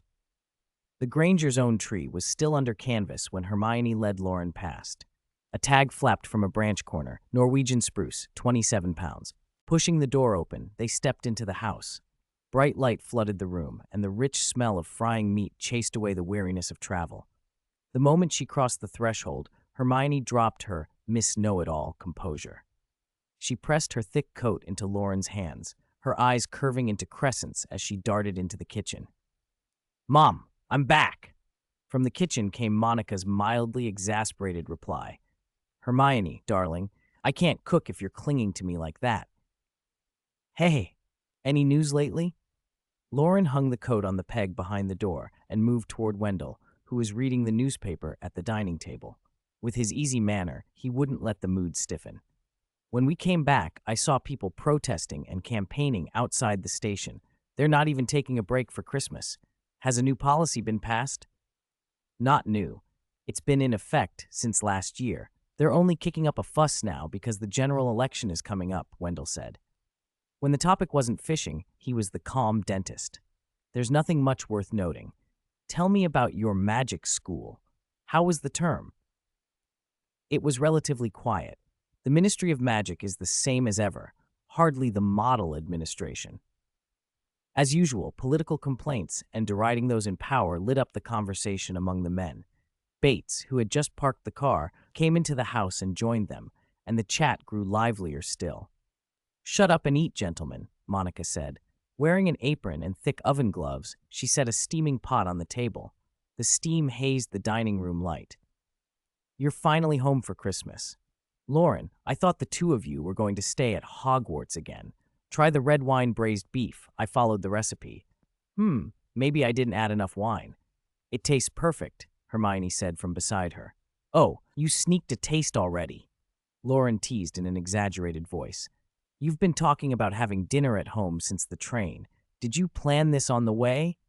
"Cunning plan." Monica sent her husband to serve the dishes, then sat with a mock-concerned smile between the two of them. So that's why Hermione dashed into the kitchen the moment she arrived. "Mom." Hermione knew they were teasing, but she still tugged at her mother's arm. Her eyes gleamed in the light. A stray damp strand of hair stuck to the corner of her mouth. British food at its best was straightforward: fried or grilled beef and lamb, meat pies, simply prepared vegetables and fruit, and plenty of bread. Nothing astonishing, but filling and comforting. After dinner, Loren settled on the sofa while the men debated the next prime minister, Labour versus Conservative, and the Queen's health. Hermione came out of the kitchen and sat beside him, handing over a dish of apple pudding. "Mom made this by the book. I used a freezing charm to speed up the setting a bit. Try it." "Sk. Another practical magic trick from Professor Granger," someone joked. Loren took a spoonful. It was cool and gently sweet. Monica watched him expectantly. Though he wasn't especially fond of apple pudding, he tasted it with care, nodded, and said with emphasis, "It's delicious. The apple pieces are still crisp, the sweetness is just right, and the texture is perfect, not too soft, not too firm." "It's my first time making it," Monica said serenely, glancing at Loren fondly. "How long will you be home?" "About a week." With a mouthful of pudding, Hermione mumbled around a piece of apple. "On Boxing Day, December 26th, we're going to help set up at a friend's wedding. It's a pure-blood wizard marrying a muggle woman, so it should be interesting." "A wizard's wedding?" Monica smiled as the two of them competed for the last spoonful of pudding, thinking pleasantly to herself. December 22nd, winter solstice. They woke to a sky so clear it was almost eggshell white. Gentle sunlight made the snow sparkle, and the bright scene somehow made breathing easier. Loren wore a striped sweater, broad black and white bands cut through by thin blue-brown lines, casual and loose. He and Hermione had taken on the job of decorating the Christmas tree for their parents. Hermione wore a similar sweater in a soft cream. She stood on tiptoe to hang a paper star ornament on a higher branch, her face concentrated and careful. The sweater stretched with the effort, tracing the line of her waist. Battery-operated fairy lights, bright glass baubles, artificial flowers. Loren held a sprig of mistletoe and hung it above the doorway, glancing now and then at the girl on tiptoe adjusting the holly. "Some things are better done yourself," he observed. Hermione didn't notice his wandering look. She hummed as she worked. "Do you know using holly at Christmas comes from an ancient Roman custom? They celebrated the harvest in mid-December. The prickly leaves symbolized protection, the berries the harvest." "I didn't know that," Loren said, "but I do know a custom about mistletoe." He finished hanging the sprig, straightened his sweater, and stepped closer while she adjusted a branch. "What custom?" "Young lovers who kiss under the mistletoe will be blessed." Loren stood on tiptoe, steadying the holly for her. Hermione spun around quickly, fixing him with a wary look, glancing over her shoulder at the mistletoe. "That custom had a second part. After a kiss, a berry had to be plucked, and when all the berries were gone, the kissing stopped. Unfortunately, the mistletoe was laden with small white berries in twos and threes, easily over 100. She fell silent, her cheeks flushing, heat spreading across her face. A smile slowly curved Loren's mouth. He lowered his gaze a fraction. Her long lashes cast shadows into her eyes, and in that reflected light there was a startled, watery embarrassment. Holly with red berries and mistletoe with white berries added color to the gray winter day. Sunlight slanted across the branches, and the shadows on the wall made a small tree of light, and the silhouettes of two figures seeming to embrace were cast on the plain white plaster. Christmas Eve, Hogwarts. After sunset, the air turned colder. From the clock tower on the west side of the castle, the old bell tolled, its deep sound cutting through the clouds and lingering. In the headmaster's office, Dumbledore, like a child, sat warming himself before the fire, smiling at the sugar cubes melting in his cup. Severus sat at the desk. "Malfoy has invited many officials to the Boxing Day banquet," Severus said quietly. "They plan to use the Imperious Curse on Fudge at the feast, seize control of the Ministry of Magic, and Azkaban." "More urgent than I expected," Dumbledore said. "I thought Voldemort might wait until he obtained the prophecy orb, or a new wand." He lifted his cup, breathed a long, satisfied sigh, and added, "How does he intend to deal with this old man? How will he deal with the nemesis who's foiled him so often?" "Lure Harry into breaking into the Department of Mysteries to retrieve the prophecy orb," Severus answered. He turned his head to look at the headmaster, frowning. "As for you, he has no plan. At least he hasn't told me his plan for you." Dumbledore's eyes twinkled. "It seems he hasn't put full trust in you yet. He trusts no one. Just as we expected."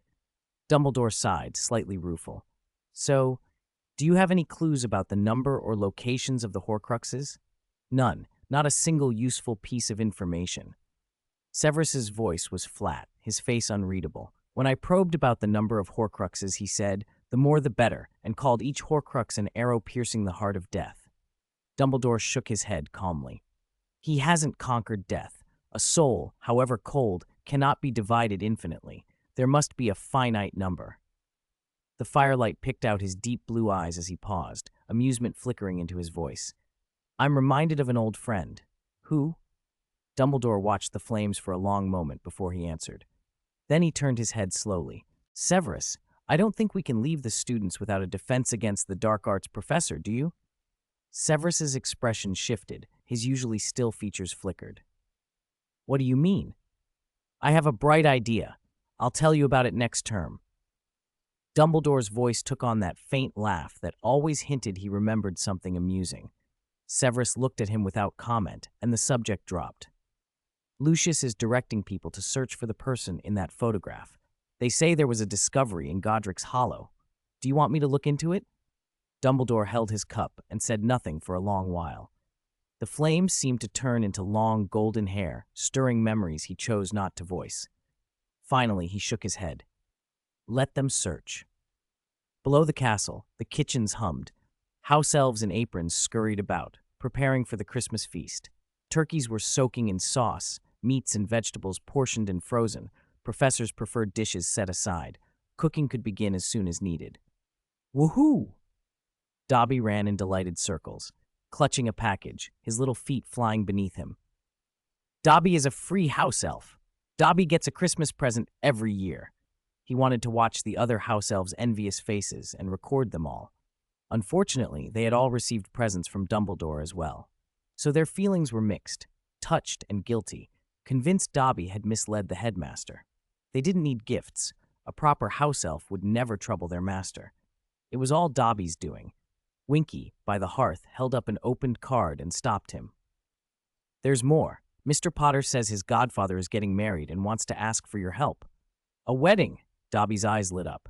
"Mr. Potter invited Dobby to the wedding. Dobby will be a guest."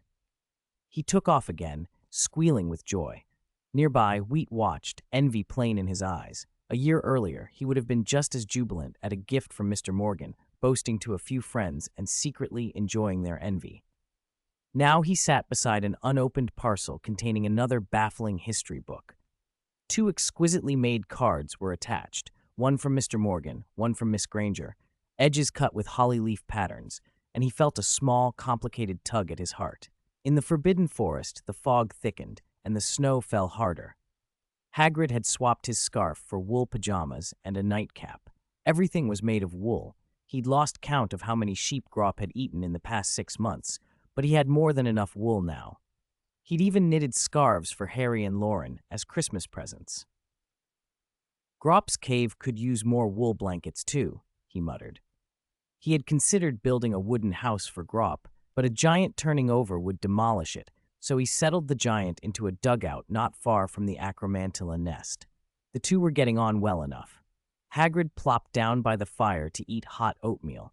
The firewood was damp and the blaze weak, so he shuffled closer to the hearth and poked it with his pink umbrella.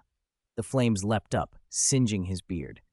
The fireplace had been built by a former gamekeeper. Soot-blackened carvings still showed the faint outline of the 4 founders founding the school. Should I bring Grop to the feast? He wondered aloud. Dumbledore agreed, though Professor McGonagall.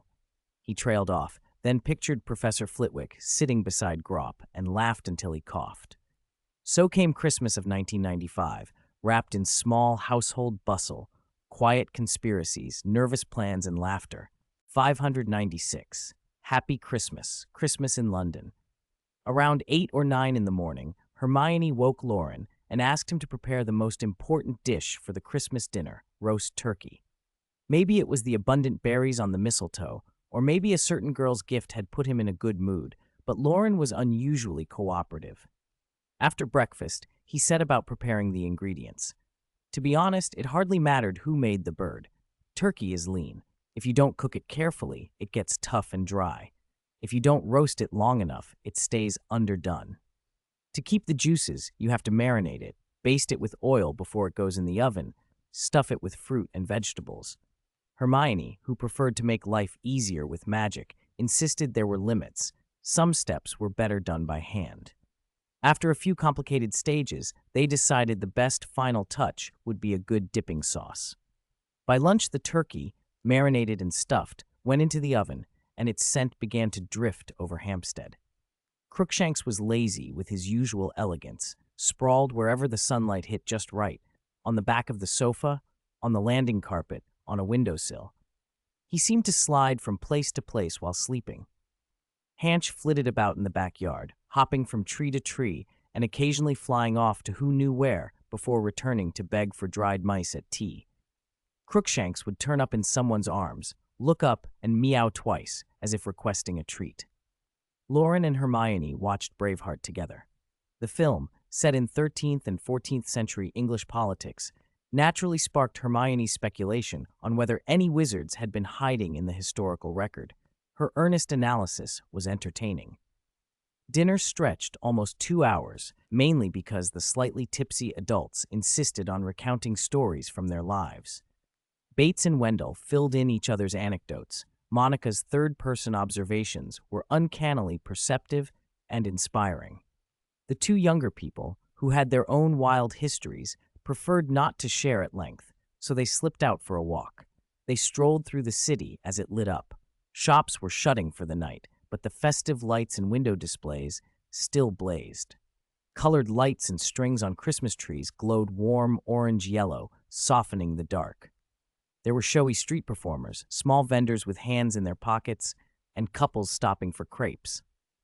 "The filling's nothing special," Loren said, finishing the last bite, tossing the paper bag and taking Hermione's hand. He glanced at shop windows. "Do you think these discount stores raise their prices first? How can a greeting card cost so much?" Hermione tilted her head. The greeting card business was booming. Whether prices had been inflated beforehand, no one really cared. Loren nudged their conversation toward whimsy. "Do you think Santa Claus might be a wizard? Someone who rides reindeer through the sky and squeezes down chimneys at night? Wouldn't Dumbledore do something like that? Nothing would surprise him." Hermione smiled and let the thought pass. The streetlights painted their breath in pinkish glows. The bulbs on the trees made the mistletoe prawns and berries glisten. Back at Grimmauld Place, number 12, everyone was up to their elbows in Christmas and wedding preparations. To celebrate the holiday and the approaching marriage, the house had been cleaned and decorated from top to bottom. The Carver mother and daughter were astonished by how quickly magic could accomplish chores. Arthur and Molly were fascinated by Muggle cleaning products. Air fresheners and rust removers earned curious praise. The rusted chandelier had been repaired and cleaned, its cobwebs replaced with holly and ribbons of gold and silver. Sparkling, never-melting snowflakes lay on the carpet. Creature's den, a pile of rags, old blankets, breadcrumbs, and moldy cheese, was declared unfit by Marjorie and demolished the day before Christmas. In recognition of Creature's recent good behavior, Sirius gave him a bedroom on the top floor. The portraits in the hall were another problem. The old black lady on the wall, more devoted to blood purity than anything else, spent her time berating the carvers. Sirius had jokingly talked about burning her portrait, but Mundungus came to the rescue with an outrageously tall Christmas tree that blocked the family tree and the shrieking portrait. Molly had suggested putting Santa hats and beards on the mounted house elf heads to make them less frightening, but Mrs. Carver insisted they be fully covered or she would have nightmares. By Christmas Eve, Grimmauld Place was almost unrecognizable. After presents and a day of festivities, the house sat down to Christmas dinner. Here come the newlyweds. Merry Christmas. George and Fred led the cheers when Sirius Black and Betty Carver took their seats beside each other in the busy kitchen. The twins' hoots and whistles made the basement noisy. Let's eat quickly. The children are starving, Sirius stammered a little, cheeks coloring when he caught Betty's gentle gaze. Betty wasn't young, and she wasn't striking, but she had a pleasant, calm presence. The candlelight warmed her cool, fair skin. She'd adapted to life among wizards. The Weasleys were warm and kind, and she fit in easily. Remus had spent time reminiscing about Sirius's childhood, though he sometimes veered into odd subjects. Ask about a swimsuit poster in Sirius's room, or the many love letters Sirius had received.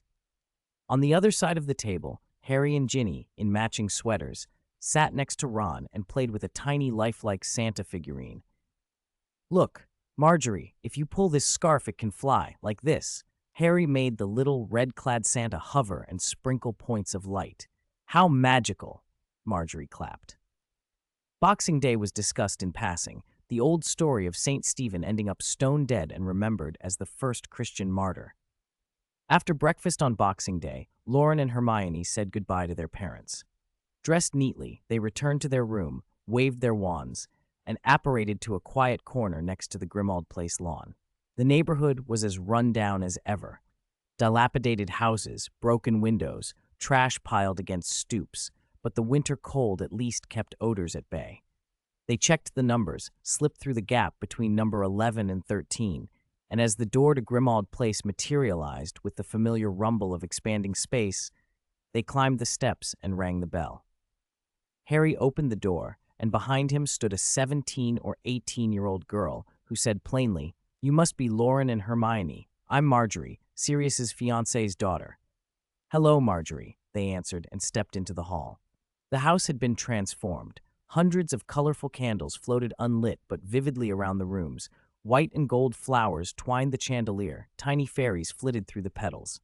A long velvet carpet ran down the entrance, and every corner was spotless. A faint floral scent replaced the old damp, musty air. "Dobby sent the candles," Harry explained. "He said Hogwarts didn't need them for the Christmas dinner, and Dumbledore agreed, so they're perfect for the wedding. The wedding's set for the 28th. Preparations are nearly finished. There won't be many guests. Some members of the Order of the Phoenix will come, but it won't be a big affair." "Dobby came too?" Loren asked. "Yes, Winky too. I thought they might be helpful, so I invited them when I sent my Christmas gift.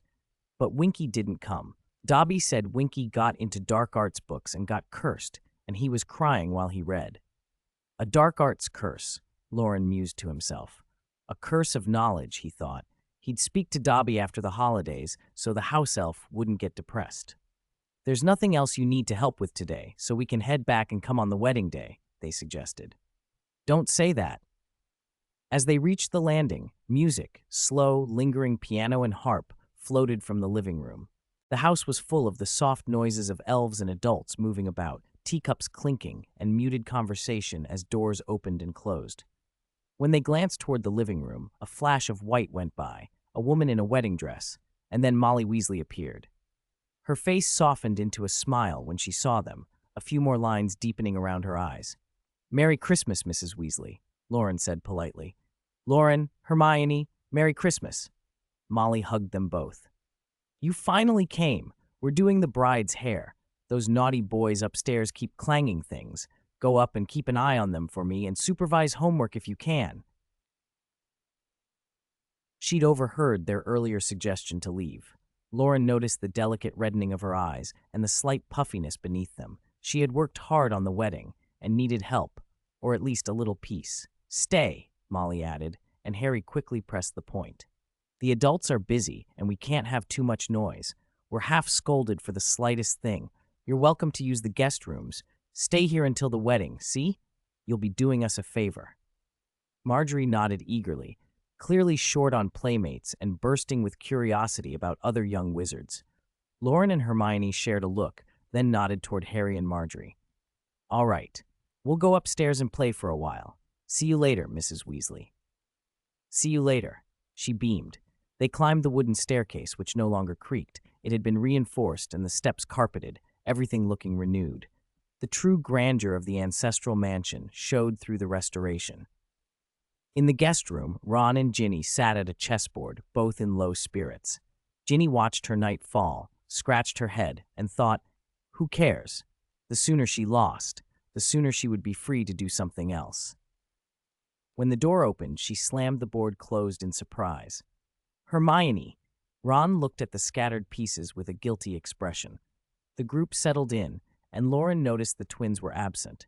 "Where are George and Fred? Are they helping too?" "Sirius made them shovel snow in the backyard," Marjorie said without looking up as Ron disentangled two knights. "He won't let them use magic. He made them do it with shovels, bit by bit." Loren turned to Harry. "Did they give your future godmother their skiving snack boxes?" Harry shook his head. George and Fred surprised Sirius talking to his mother's portrait in the middle of the night. When they told us at breakfast, Marjorie's mother overheard. Sirius was mortified and angry enough to make them shovel snow. Loren and Hermione exchanged thoughtful looks. Sirius had always been at odds with his parents, but when it came to marriage, he clearly wanted their blessing. If his parents were alive to be persuaded, perhaps things would be different.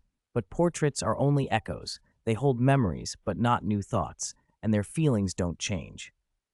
Although Harry insisted he had nothing left to do, as the afternoon wore on, a stream of inexplicable tasks appeared and were handed to the idle boys.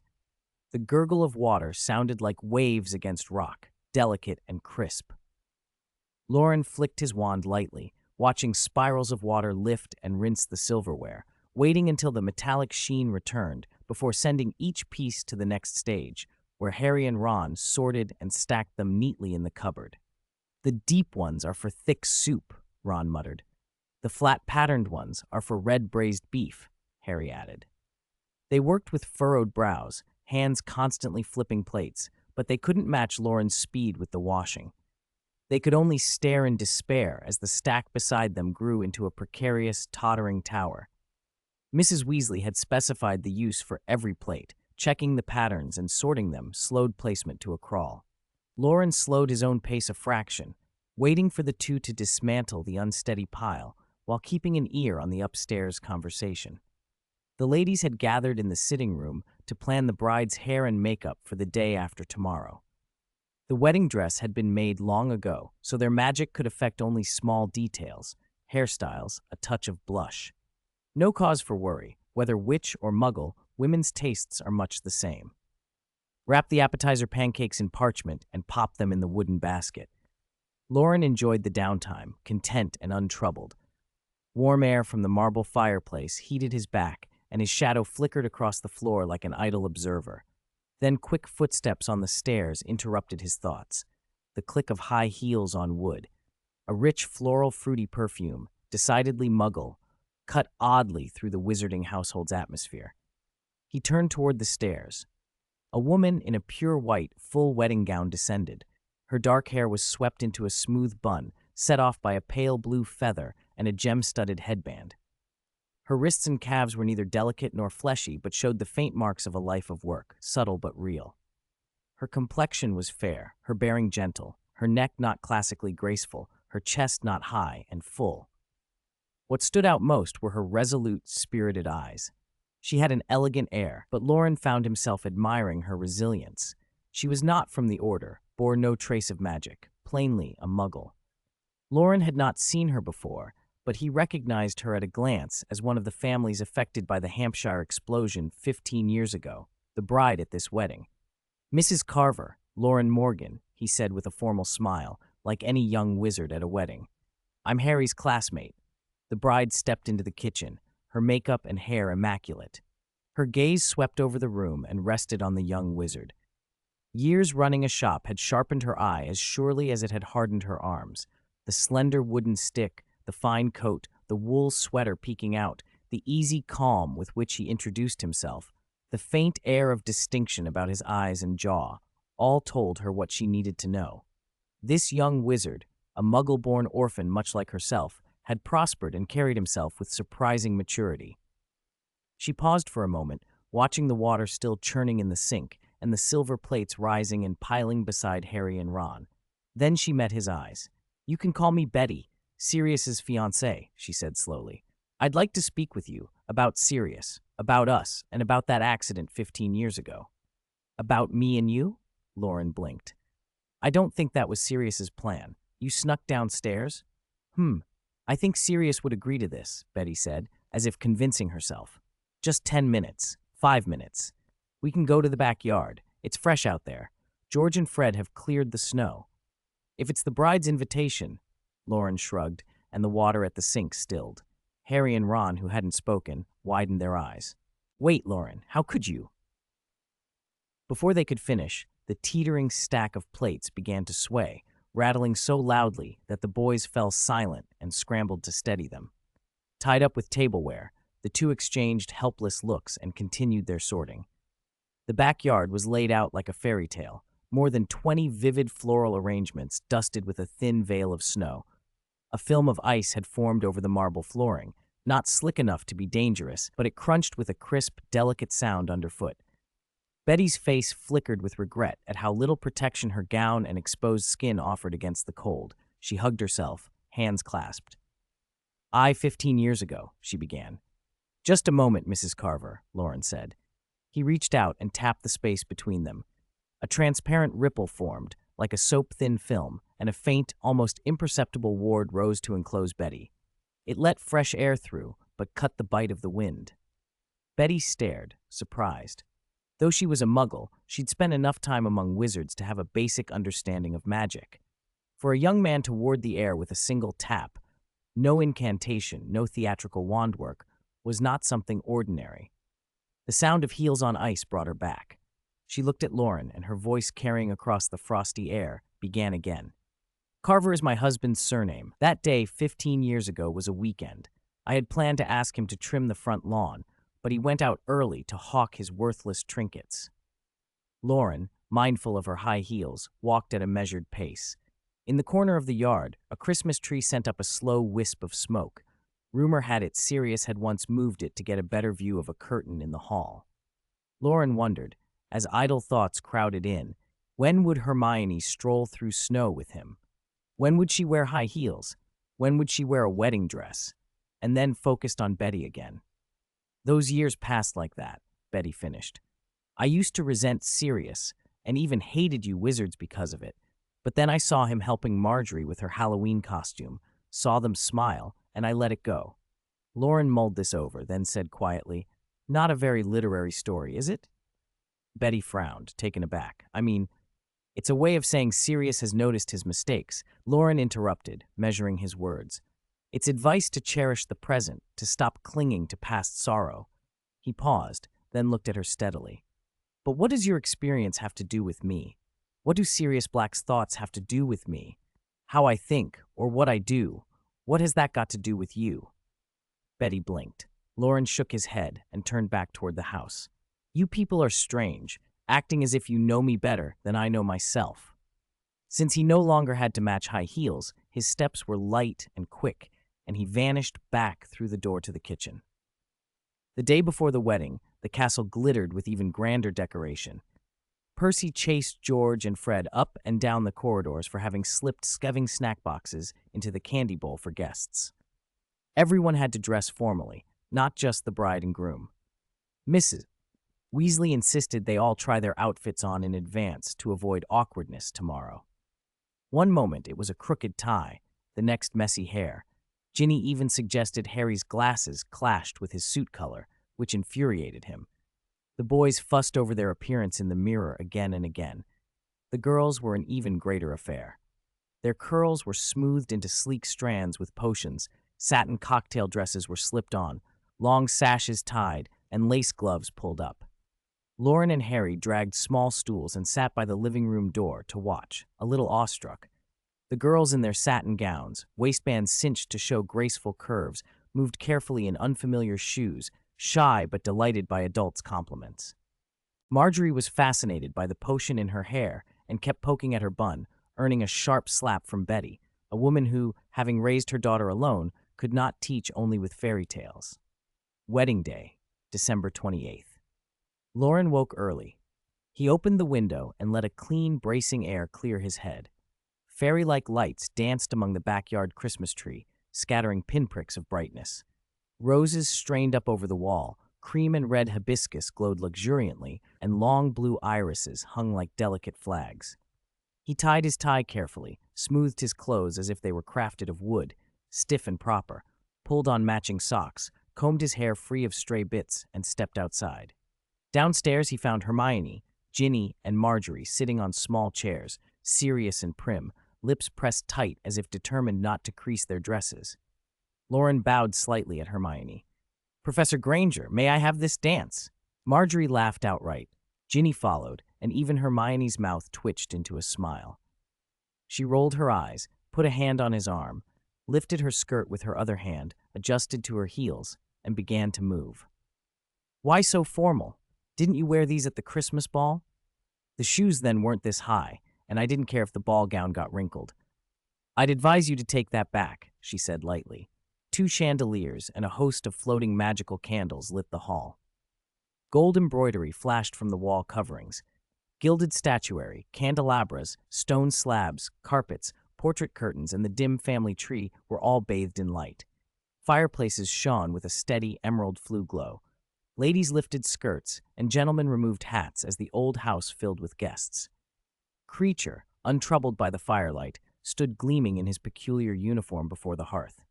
Neither bride nor groom had many relatives, but with the Order of the Phoenix in attendance, the gathering was substantial.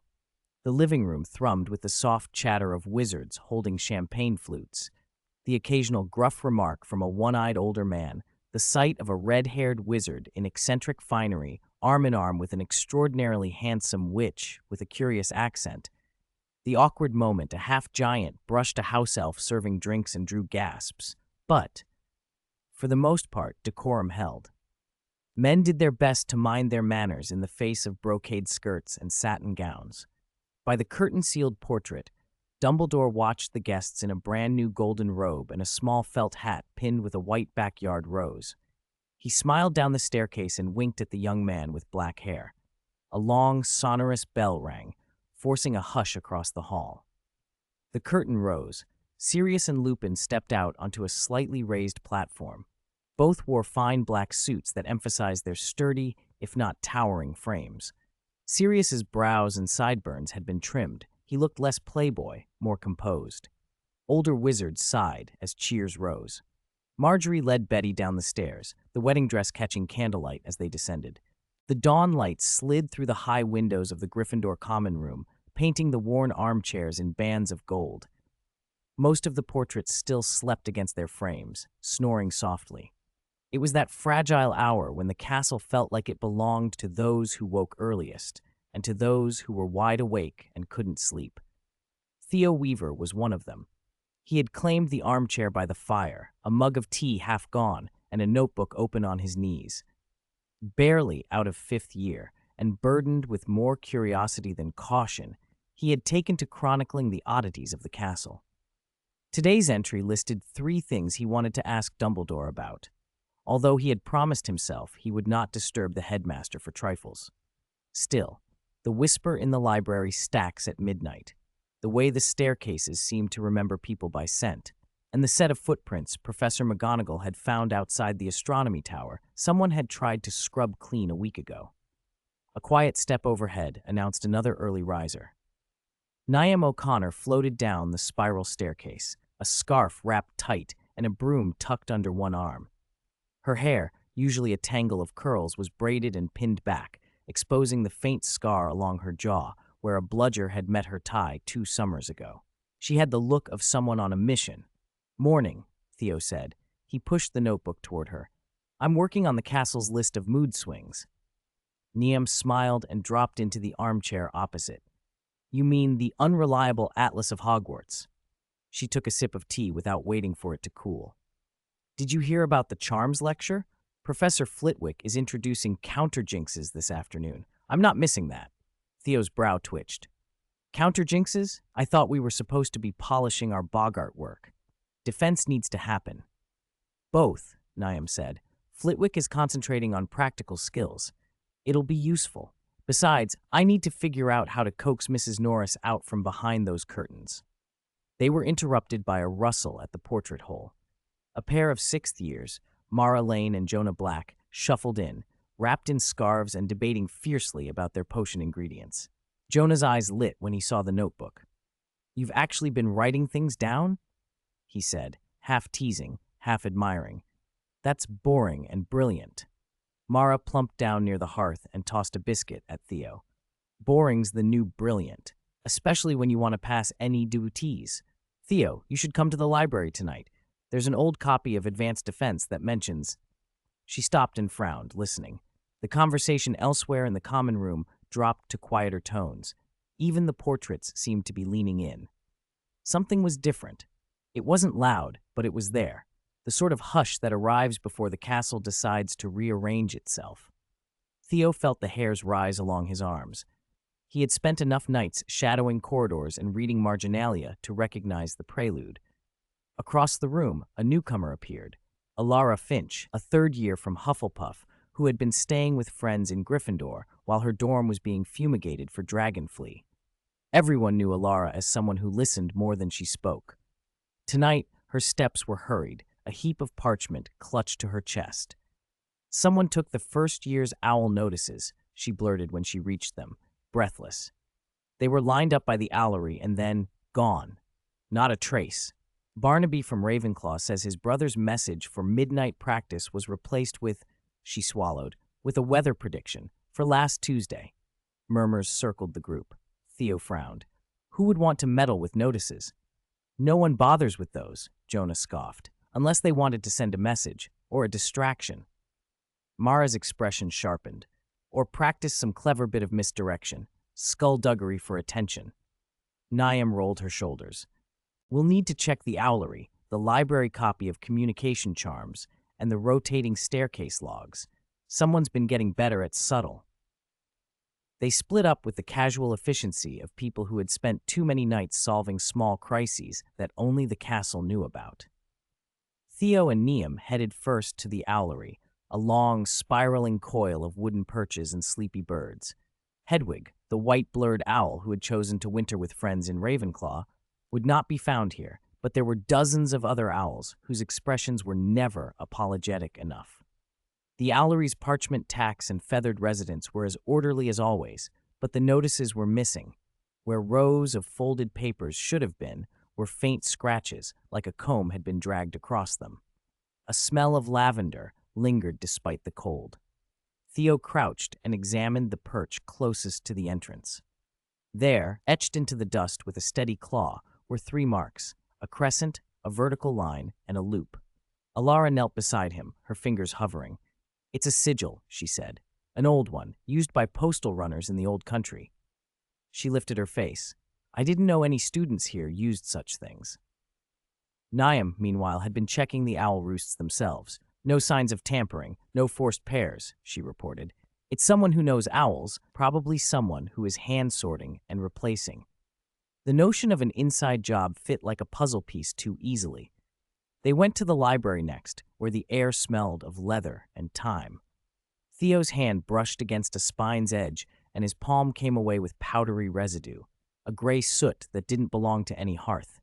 Someone, or something, had been using powdered sleep charm components. Mara joined them with a stack of open books, spreading them out across a table. Communication charms, she whispered, flipping pages with a reverence usually reserved for incantations. Displacement and substitution spells, sending a message to the wrong time, to the wrong person. Jonah leaned back and crossed his arms. So it's not just the notice theft. Someone's experimenting with temporally misdirected messages. That's dangerous.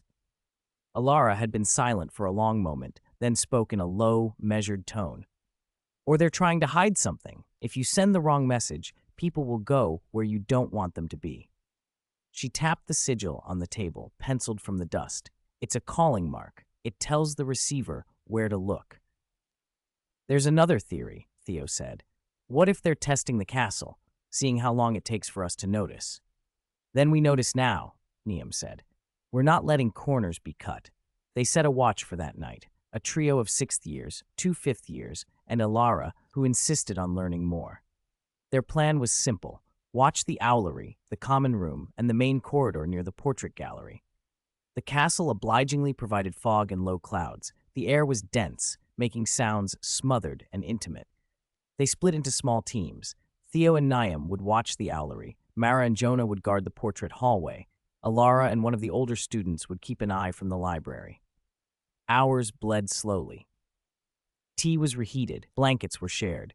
They traded stories to stay awake, the kind of recollections that let sleeping portraits sleep longer. Midnight came with a small, disgruntled chime. The owlery was quiet until, as if on cue, the perches rippled. A shadow moved. Not a hand, not quite a student, something gloved and clever. It slipped among the owls like a cat through reeds, replacing notes with other notes, words with predictions. The intruder moved with a practiced hand and a single-minded focus that made Theo's stomach clench. Niam stepped forward without thinking. Her voice, when she spoke, was firm. Black River. Stop. The figure froze like it had been caught on a camera. There was a muffled thud and a soft clinking of metal, and then the intruder turned. The hood came back, revealing an unremarkable face. Professor Avery's assistant, a woman Theo had seen in the Department of Mysteries during one of the visits at the ministry. She looked tired rather than guilty, as if she had been at the end of a long argument with bureaucracy and decided to act. Professor Avery stepped out from a reading alcove where she had been leaning casually against the doorway, as if the whole thing had been a practical joke. "Ah," she said, with a lopsided smile. "You've caught me."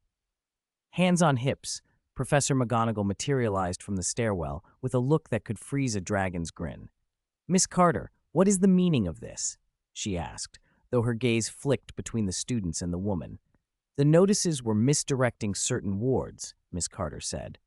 "It was an experiment in defensive communication techniques, testing perimeter weaknesses, sir. There are creatures outside the castle that use misdirection." We were protecting the castle," Professor Avery finished, stepping forward with the authority of someone who had lost patience. "We were covertly ensuring that any attempts at misleading messages wouldn't be used by enemies. We had permission, emergency understanding between the Ministry and Hogwarts." McGonagall looked like she was weighing a crucible. "This castle's trust cannot be used as a testing ground without proper oversight. You forget that it is our students who notice first and suffer the consequences later." "But why replace the owl notices?" Mara asked. Her voice was small but steady. "That's not a defense, that's a bait." The assistant's jaw tightened. "We were making the steps of a path, a lie to see if the truth would follow. Sometimes you have to invent a shadow to find the light." Alara, who had been watching the assistant with a quiet intensity, stepped forward. "But you put people at risk. Someone could have been led to the Forbidden Forest thinking it was divination practice. Someone could have been hurt." Professor Avery's shoulders dropped. For the first time, the veneer wavered. I didn't think anyone would go alone. We assumed there would be enough awareness that a few misdirected notes would be dismissed." "How many?" McGonagall demanded. "A handful." "Heck," she admitted. "Less than 20, mostly late notices." McGonagall pinched the bridge of her nose. 5 detention hours for all involved tonight," she said finally, and then added in a softer tone that no one missed. "And you, Miss Carter, will report to me and Mr. Avery in the morning to explain yourselves fully."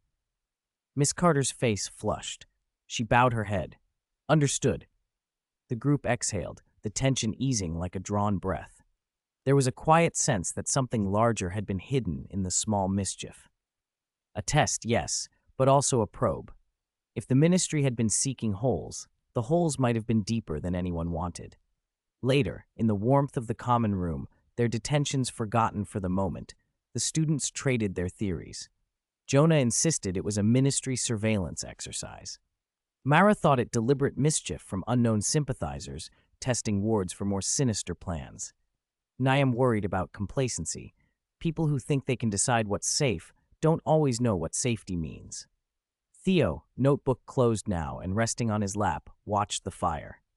He thought of the crescent loop sigil, of the sleep powder residue in the library, and of the possibility that more than one hand had been at work. The castle, he realized, was a living thing that swallowed secrets and spat them back out when it felt threatened. Tonight, they had caught a hand poking at the stitches. It might have been an experiment, or it might have been the first twitch of something else. Alara sat near the window, watching the moonlight ripple across the grounds. She had a quiet way of turning questions into plans. "If they were testing our wards," she said softly, "they'll come again, or someone else will. We should make sure the castle knows we're watching too." "We'll write," Mara said. "Notices. Information. If someone wants to play with messages, we'll flood the owlery with truth." Theo smiled. "And a map." He tapped his notebook. "And maybe a list of things the staircases do when they're jealous. If the castle is alive, it likes to be paid attention to." They laughed, though the sound had the edges of sharpness. They were small, frail hands against something that could very well be bigger than them. But Hogwarts had been built on the stubbornness of people who refused to be intimidated by darkness, and tonight that stubbornness felt like an armor they could share. They spent the rest of the night writing, reports, notices, and a small guide, a patchwork of protections, truth, and common sense. Some of it was practical, and some of it was silly. Theo's section on staircases, moods included diagrams that made everyone grin, but it was theirs. They posted their notices in the owlery at sunrise, in layers that made tampering obvious, and left a folded note in Professor McGonagall's hands with a careful list of observed sigils. When the sun finally cleared the towers, Alara slipped a short letter into a narrow slot in the Department of Mystery's daytime post. It read simply, "We know. We are watching. Be careful who tests the castle." She didn't expect an answer. The world was full of messages, both sent and assumed, but somewhere, in a ministry office or a ministry mind, the words might land and make someone pause. Back in the common room, with the last ember cooling and the portraits gossiping in full voice, Theo closed his notebook and wrote one final line. "The castle is alive. It notices when you pretend to be clever. Be cleverer when you are kind." It wasn't a solution. It was a promise. To the castle, to each other, and to the fragile safety of their small, uncompromising hours. They would be watchful. They would learn.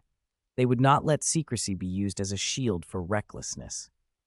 And as the students drifted off into short, stolen sleeps before classes resumed, the castle settled around them, listening and responding in ways old as stone and warm as hearthlight. Outside, the signet marks were still in the dust, waiting for someone to decode them properly. Inside, a new roster of watchers had been formed. Not an official order, but a knot of people who had decided that if the world wanted to play with messages, it would have to answer to them first. This is a placeholder, an attempt to fetch the chapter from atr-ab.com/novel/5-3-2-hab. The days of hanging out at Hogwarts failed with the following error. Error, attempt to load the address al/lab-reader get. Failed due to a network error. Failed to fetch. The prefect's bathroom was quieter than it had any right to be. Steam drifted lazily from the hot taps, curling around the gilded mirrors and dimming the roar of the castle outside to a distant, muffled thunder. For a moment, the world beyond those marble walls felt unreal. Like the Hogwarts they showed in portraits, a place where only the most improbable things happened, and every worry could be drowned in lavishly scented foam. He sat on the edge of a marble basin bench, robe still damp from the walk-in through the courtyard. His wand lay across his knees, innocuous and small, and for a while he let his fingers trace the grain as if reacquainting himself with an old friend. Luna had told him once that when people held wands like that, they were trying to remind themselves whose hand it was that guided them. He wasn't sure whether that was comfort or accusation. Outside the bathroom, the castle was awake. Voices rolled down the corridors, excitement, anger, the occasional low threat that belonged to the adults. A dozen different futures were being argued about within those stone walls. Petition meetings at the Great Hall, dueling practices that had turned into emergency strategy sessions, and in the headmistress's office, the long, low discussions that always preceded decisions that changed things. They had been given a choice the day before. Fight or leave, commit or run, stay and stand against a threat that had been patient and long prepared, or sneak away and wait, as some people did, for others to bear the cost. Most of his classmates had good reasons either way.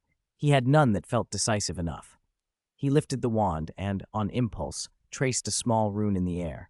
It fizzle-sparked, mundane and useless, but it did what it had to, focused his attention. He thought of faces, a cluster of familiar shapes that made up his life here. Ron with his loud, infuriating loyalty. Hermione, who had a way of wrapping arguments around herself until they screamed the truth. Ginny with her steady, almost frightening calm. And then a few quieter names, friends who had never been on the center stage, but whose absence felt raw and impossible now. He counted them off in his head like a prayer. When he stood, the decision felt less like a lightning bolt and more like a tide pulling him forward. He would stay, not for glory, not for fame, for the people who would be standing beside him and the ones who couldn't be, for the simple, stubborn belief that some things were worth protecting because they were fragile and lovely and human. He dried his hands on a towel and pushed his way out into the corridor. The change in the air was immediate, cold, sharp, full of purpose. Students hurried past, house scarves flapping, bags banged against knees, whispers and laughter braided with a low, serious hum. Notices pinned along the corridors advertised late-night assemblies and volunteer lists. A handwritten poster in crooked letters read, "Defense drills, all welcome," and hung directly beneath a portrait of an elderly witch who tutted in disapproval. By the time he reached the common room, a crowd had gathered around the hearth. Faces turned when he entered. Some held relief, others a small, fierce gratitude. Hermione was there, hair in its habitual knot, eyebrows arched in that expression he knew too well, part scold, part proud. She took his elbow without preamble. "We've been arguing for 2 hours," she said quietly. "We almost lost Neville." That last came out as an accusation more than a report, and he saw it now, the bruise of yesterday's skirmish on the back of Neville's hand, the way he had to steady himself when he sat. "It's not over," he said. "Not yet." Ron stood up when he saw him. "Good," he said, clapping him on the back with that blunt affection that always left him breathless. "Because we need you. We need all of us." Plans overflowed the next hour. There were tactics to revise, routes through the castle they'd known were familiar, but now had to be reimagined. They mapped movement like chess players, discussing cover and fallback positions, the little quirks of corridors and moving staircases that could be turned to advantage. They spoke in low tones about allies beyond Hogwarts, old professors, families willing to help, and the one or two ex-Aurors who'd promised to keep an eye from the outside. Each idea had a cost, and each compromise revealed a fracture. But under the strains, the group kept returning to two facts. They could not be everywhere at once, and they had to trust each other. When they talked about the enemy, no one used the polite euphemisms. They named the danger with sharp, brutal language, acknowledging what those beasts had already taken: safety, innocence, and the fragile illusion that summer after summer of peace would simply roll on. That honesty kept their voices steady. Even as they planned, he watched the periphery. Students came and went on different errands, some to the infirmary with quiet alarms on their faces, others to the kitchens to fetch supplies. One young Ravenclaw boy walked by with his nose pressed to a book, as if knowledge could be worn like armor. A Hufflepuff girl hugged a stack of blankets to her chest like treasure. Each person's small actions stitched them closer together in a way that words alone could not. At dusk, when the meeting broke, he went to the astronomy tower. The stars were a knife edge of silver against black. He climbed, less to see what lay above than to feel the distance between them and everything he had ever known, narrowing to something he could breathe around. The wind knifed at the sleeves of his robe and made the castle's ancient stones sing faintly. "You're up late," said a voice at his shoulder. He turned. Ginny leaned against the parapet, small and fierce and impossibly calm. She had a bandage on her forearm, a pale strip against the dark weave of her robes. "I needed to think," he admitted. "So did I." She looked out at the horizon where the last washed-out light clung to the clouds. "I keep thinking about everything we've got to lose, but I also keep thinking about what we'd lose if we didn't try." He nodded. "You ever think about leaving?" "Every day," she answered softly. "And then I remember that the people I'd leave behind would never forgive me." She smiled, brief and resigned. "You don't get to piggyback off your guilt and call it bravery, you know." The corner of his mouth lifted. "Tell me something you're afraid of." She turned to him with an expression that made her seem 10 years older. "I'm afraid that next time I'll be too slow, that I'll hesitate when someone needs me, and then it will be too late." She went very quiet, then added, "But I'm also afraid of not trying at all." They were silent for a long moment. Then Ginny reached out and squeezed his hand. The contact was small and fierce, an agreement sealed in the dark. Night in the castle came like a whispered spell. The corridors emptied, leaving only guards and the watchful portraits. He slept badly, waking to every creak, every whisper of stone, but when morning arrived, he was steadier. Plans had to be followed by action. Hesitation had to be transformed into something practical. They moved with a kind of slow efficiency anyone who had grown up inside Hogwarts accepted as normal. Lists and contingencies, signals agreed upon in whispered strings of words, and routes that twisted through forgotten servant corridors and closed stairwells. He found himself paired with Neville and Luna for a supply run. Neville, whose hands had always been better at growing things than breaking things, carried a satchel full of herbaceous salves and curative plants. His smile that morning was crooked but sincere. Luna hummed tunelessly to a small tin of lemon drops she'd brought along. "You know," Luna said as they padded through a dim corridor, "sometimes when people look at the sky like that, they think they see bad omens. But the stars are only trying to find their way back to one another. I like to think we're doing the same." Neville glanced over and nodded. "I hope the stars are kinder than some people." He had to laugh. They stepped around a portrait of a rotund duke who sneezed and sprayed them with powder. The absurdity of the moment anchored him, as if the castle itself affirmed that life contained small, ridiculous things, even when everything else was dangerous. Their small mission took them to the kitchens, where the house elves met them with an efficiency that suggested they had anticipated this particular request. Baskets of food were passed over in silence, eyes respectful and steady. A house elf named Dobbin, no relation but the name stuck in his mind, pressed a wrapped parcel into his hands and whispered, "For the injured, keep safe." It required nothing but acceptance to make the exchange solemn. "What if this isn't enough?" Neville asked as they left, not out of pessimism, but because he had the habit of measuring risk in practical terms. "It'll be something," he said, "and something is better than nothing." They did not know, yet, how much that something would matter. They did not know what sacrifices the next days would demand. They only knew that they were keeping watch, that they were building small pockets of comfort in the places that needed them most. The first clash happened midday, sudden as a storm. A small group of intruders appeared at the east gate, shadows at first, then a dozen figures moving with coordinated speed. Alarms rang, then answers.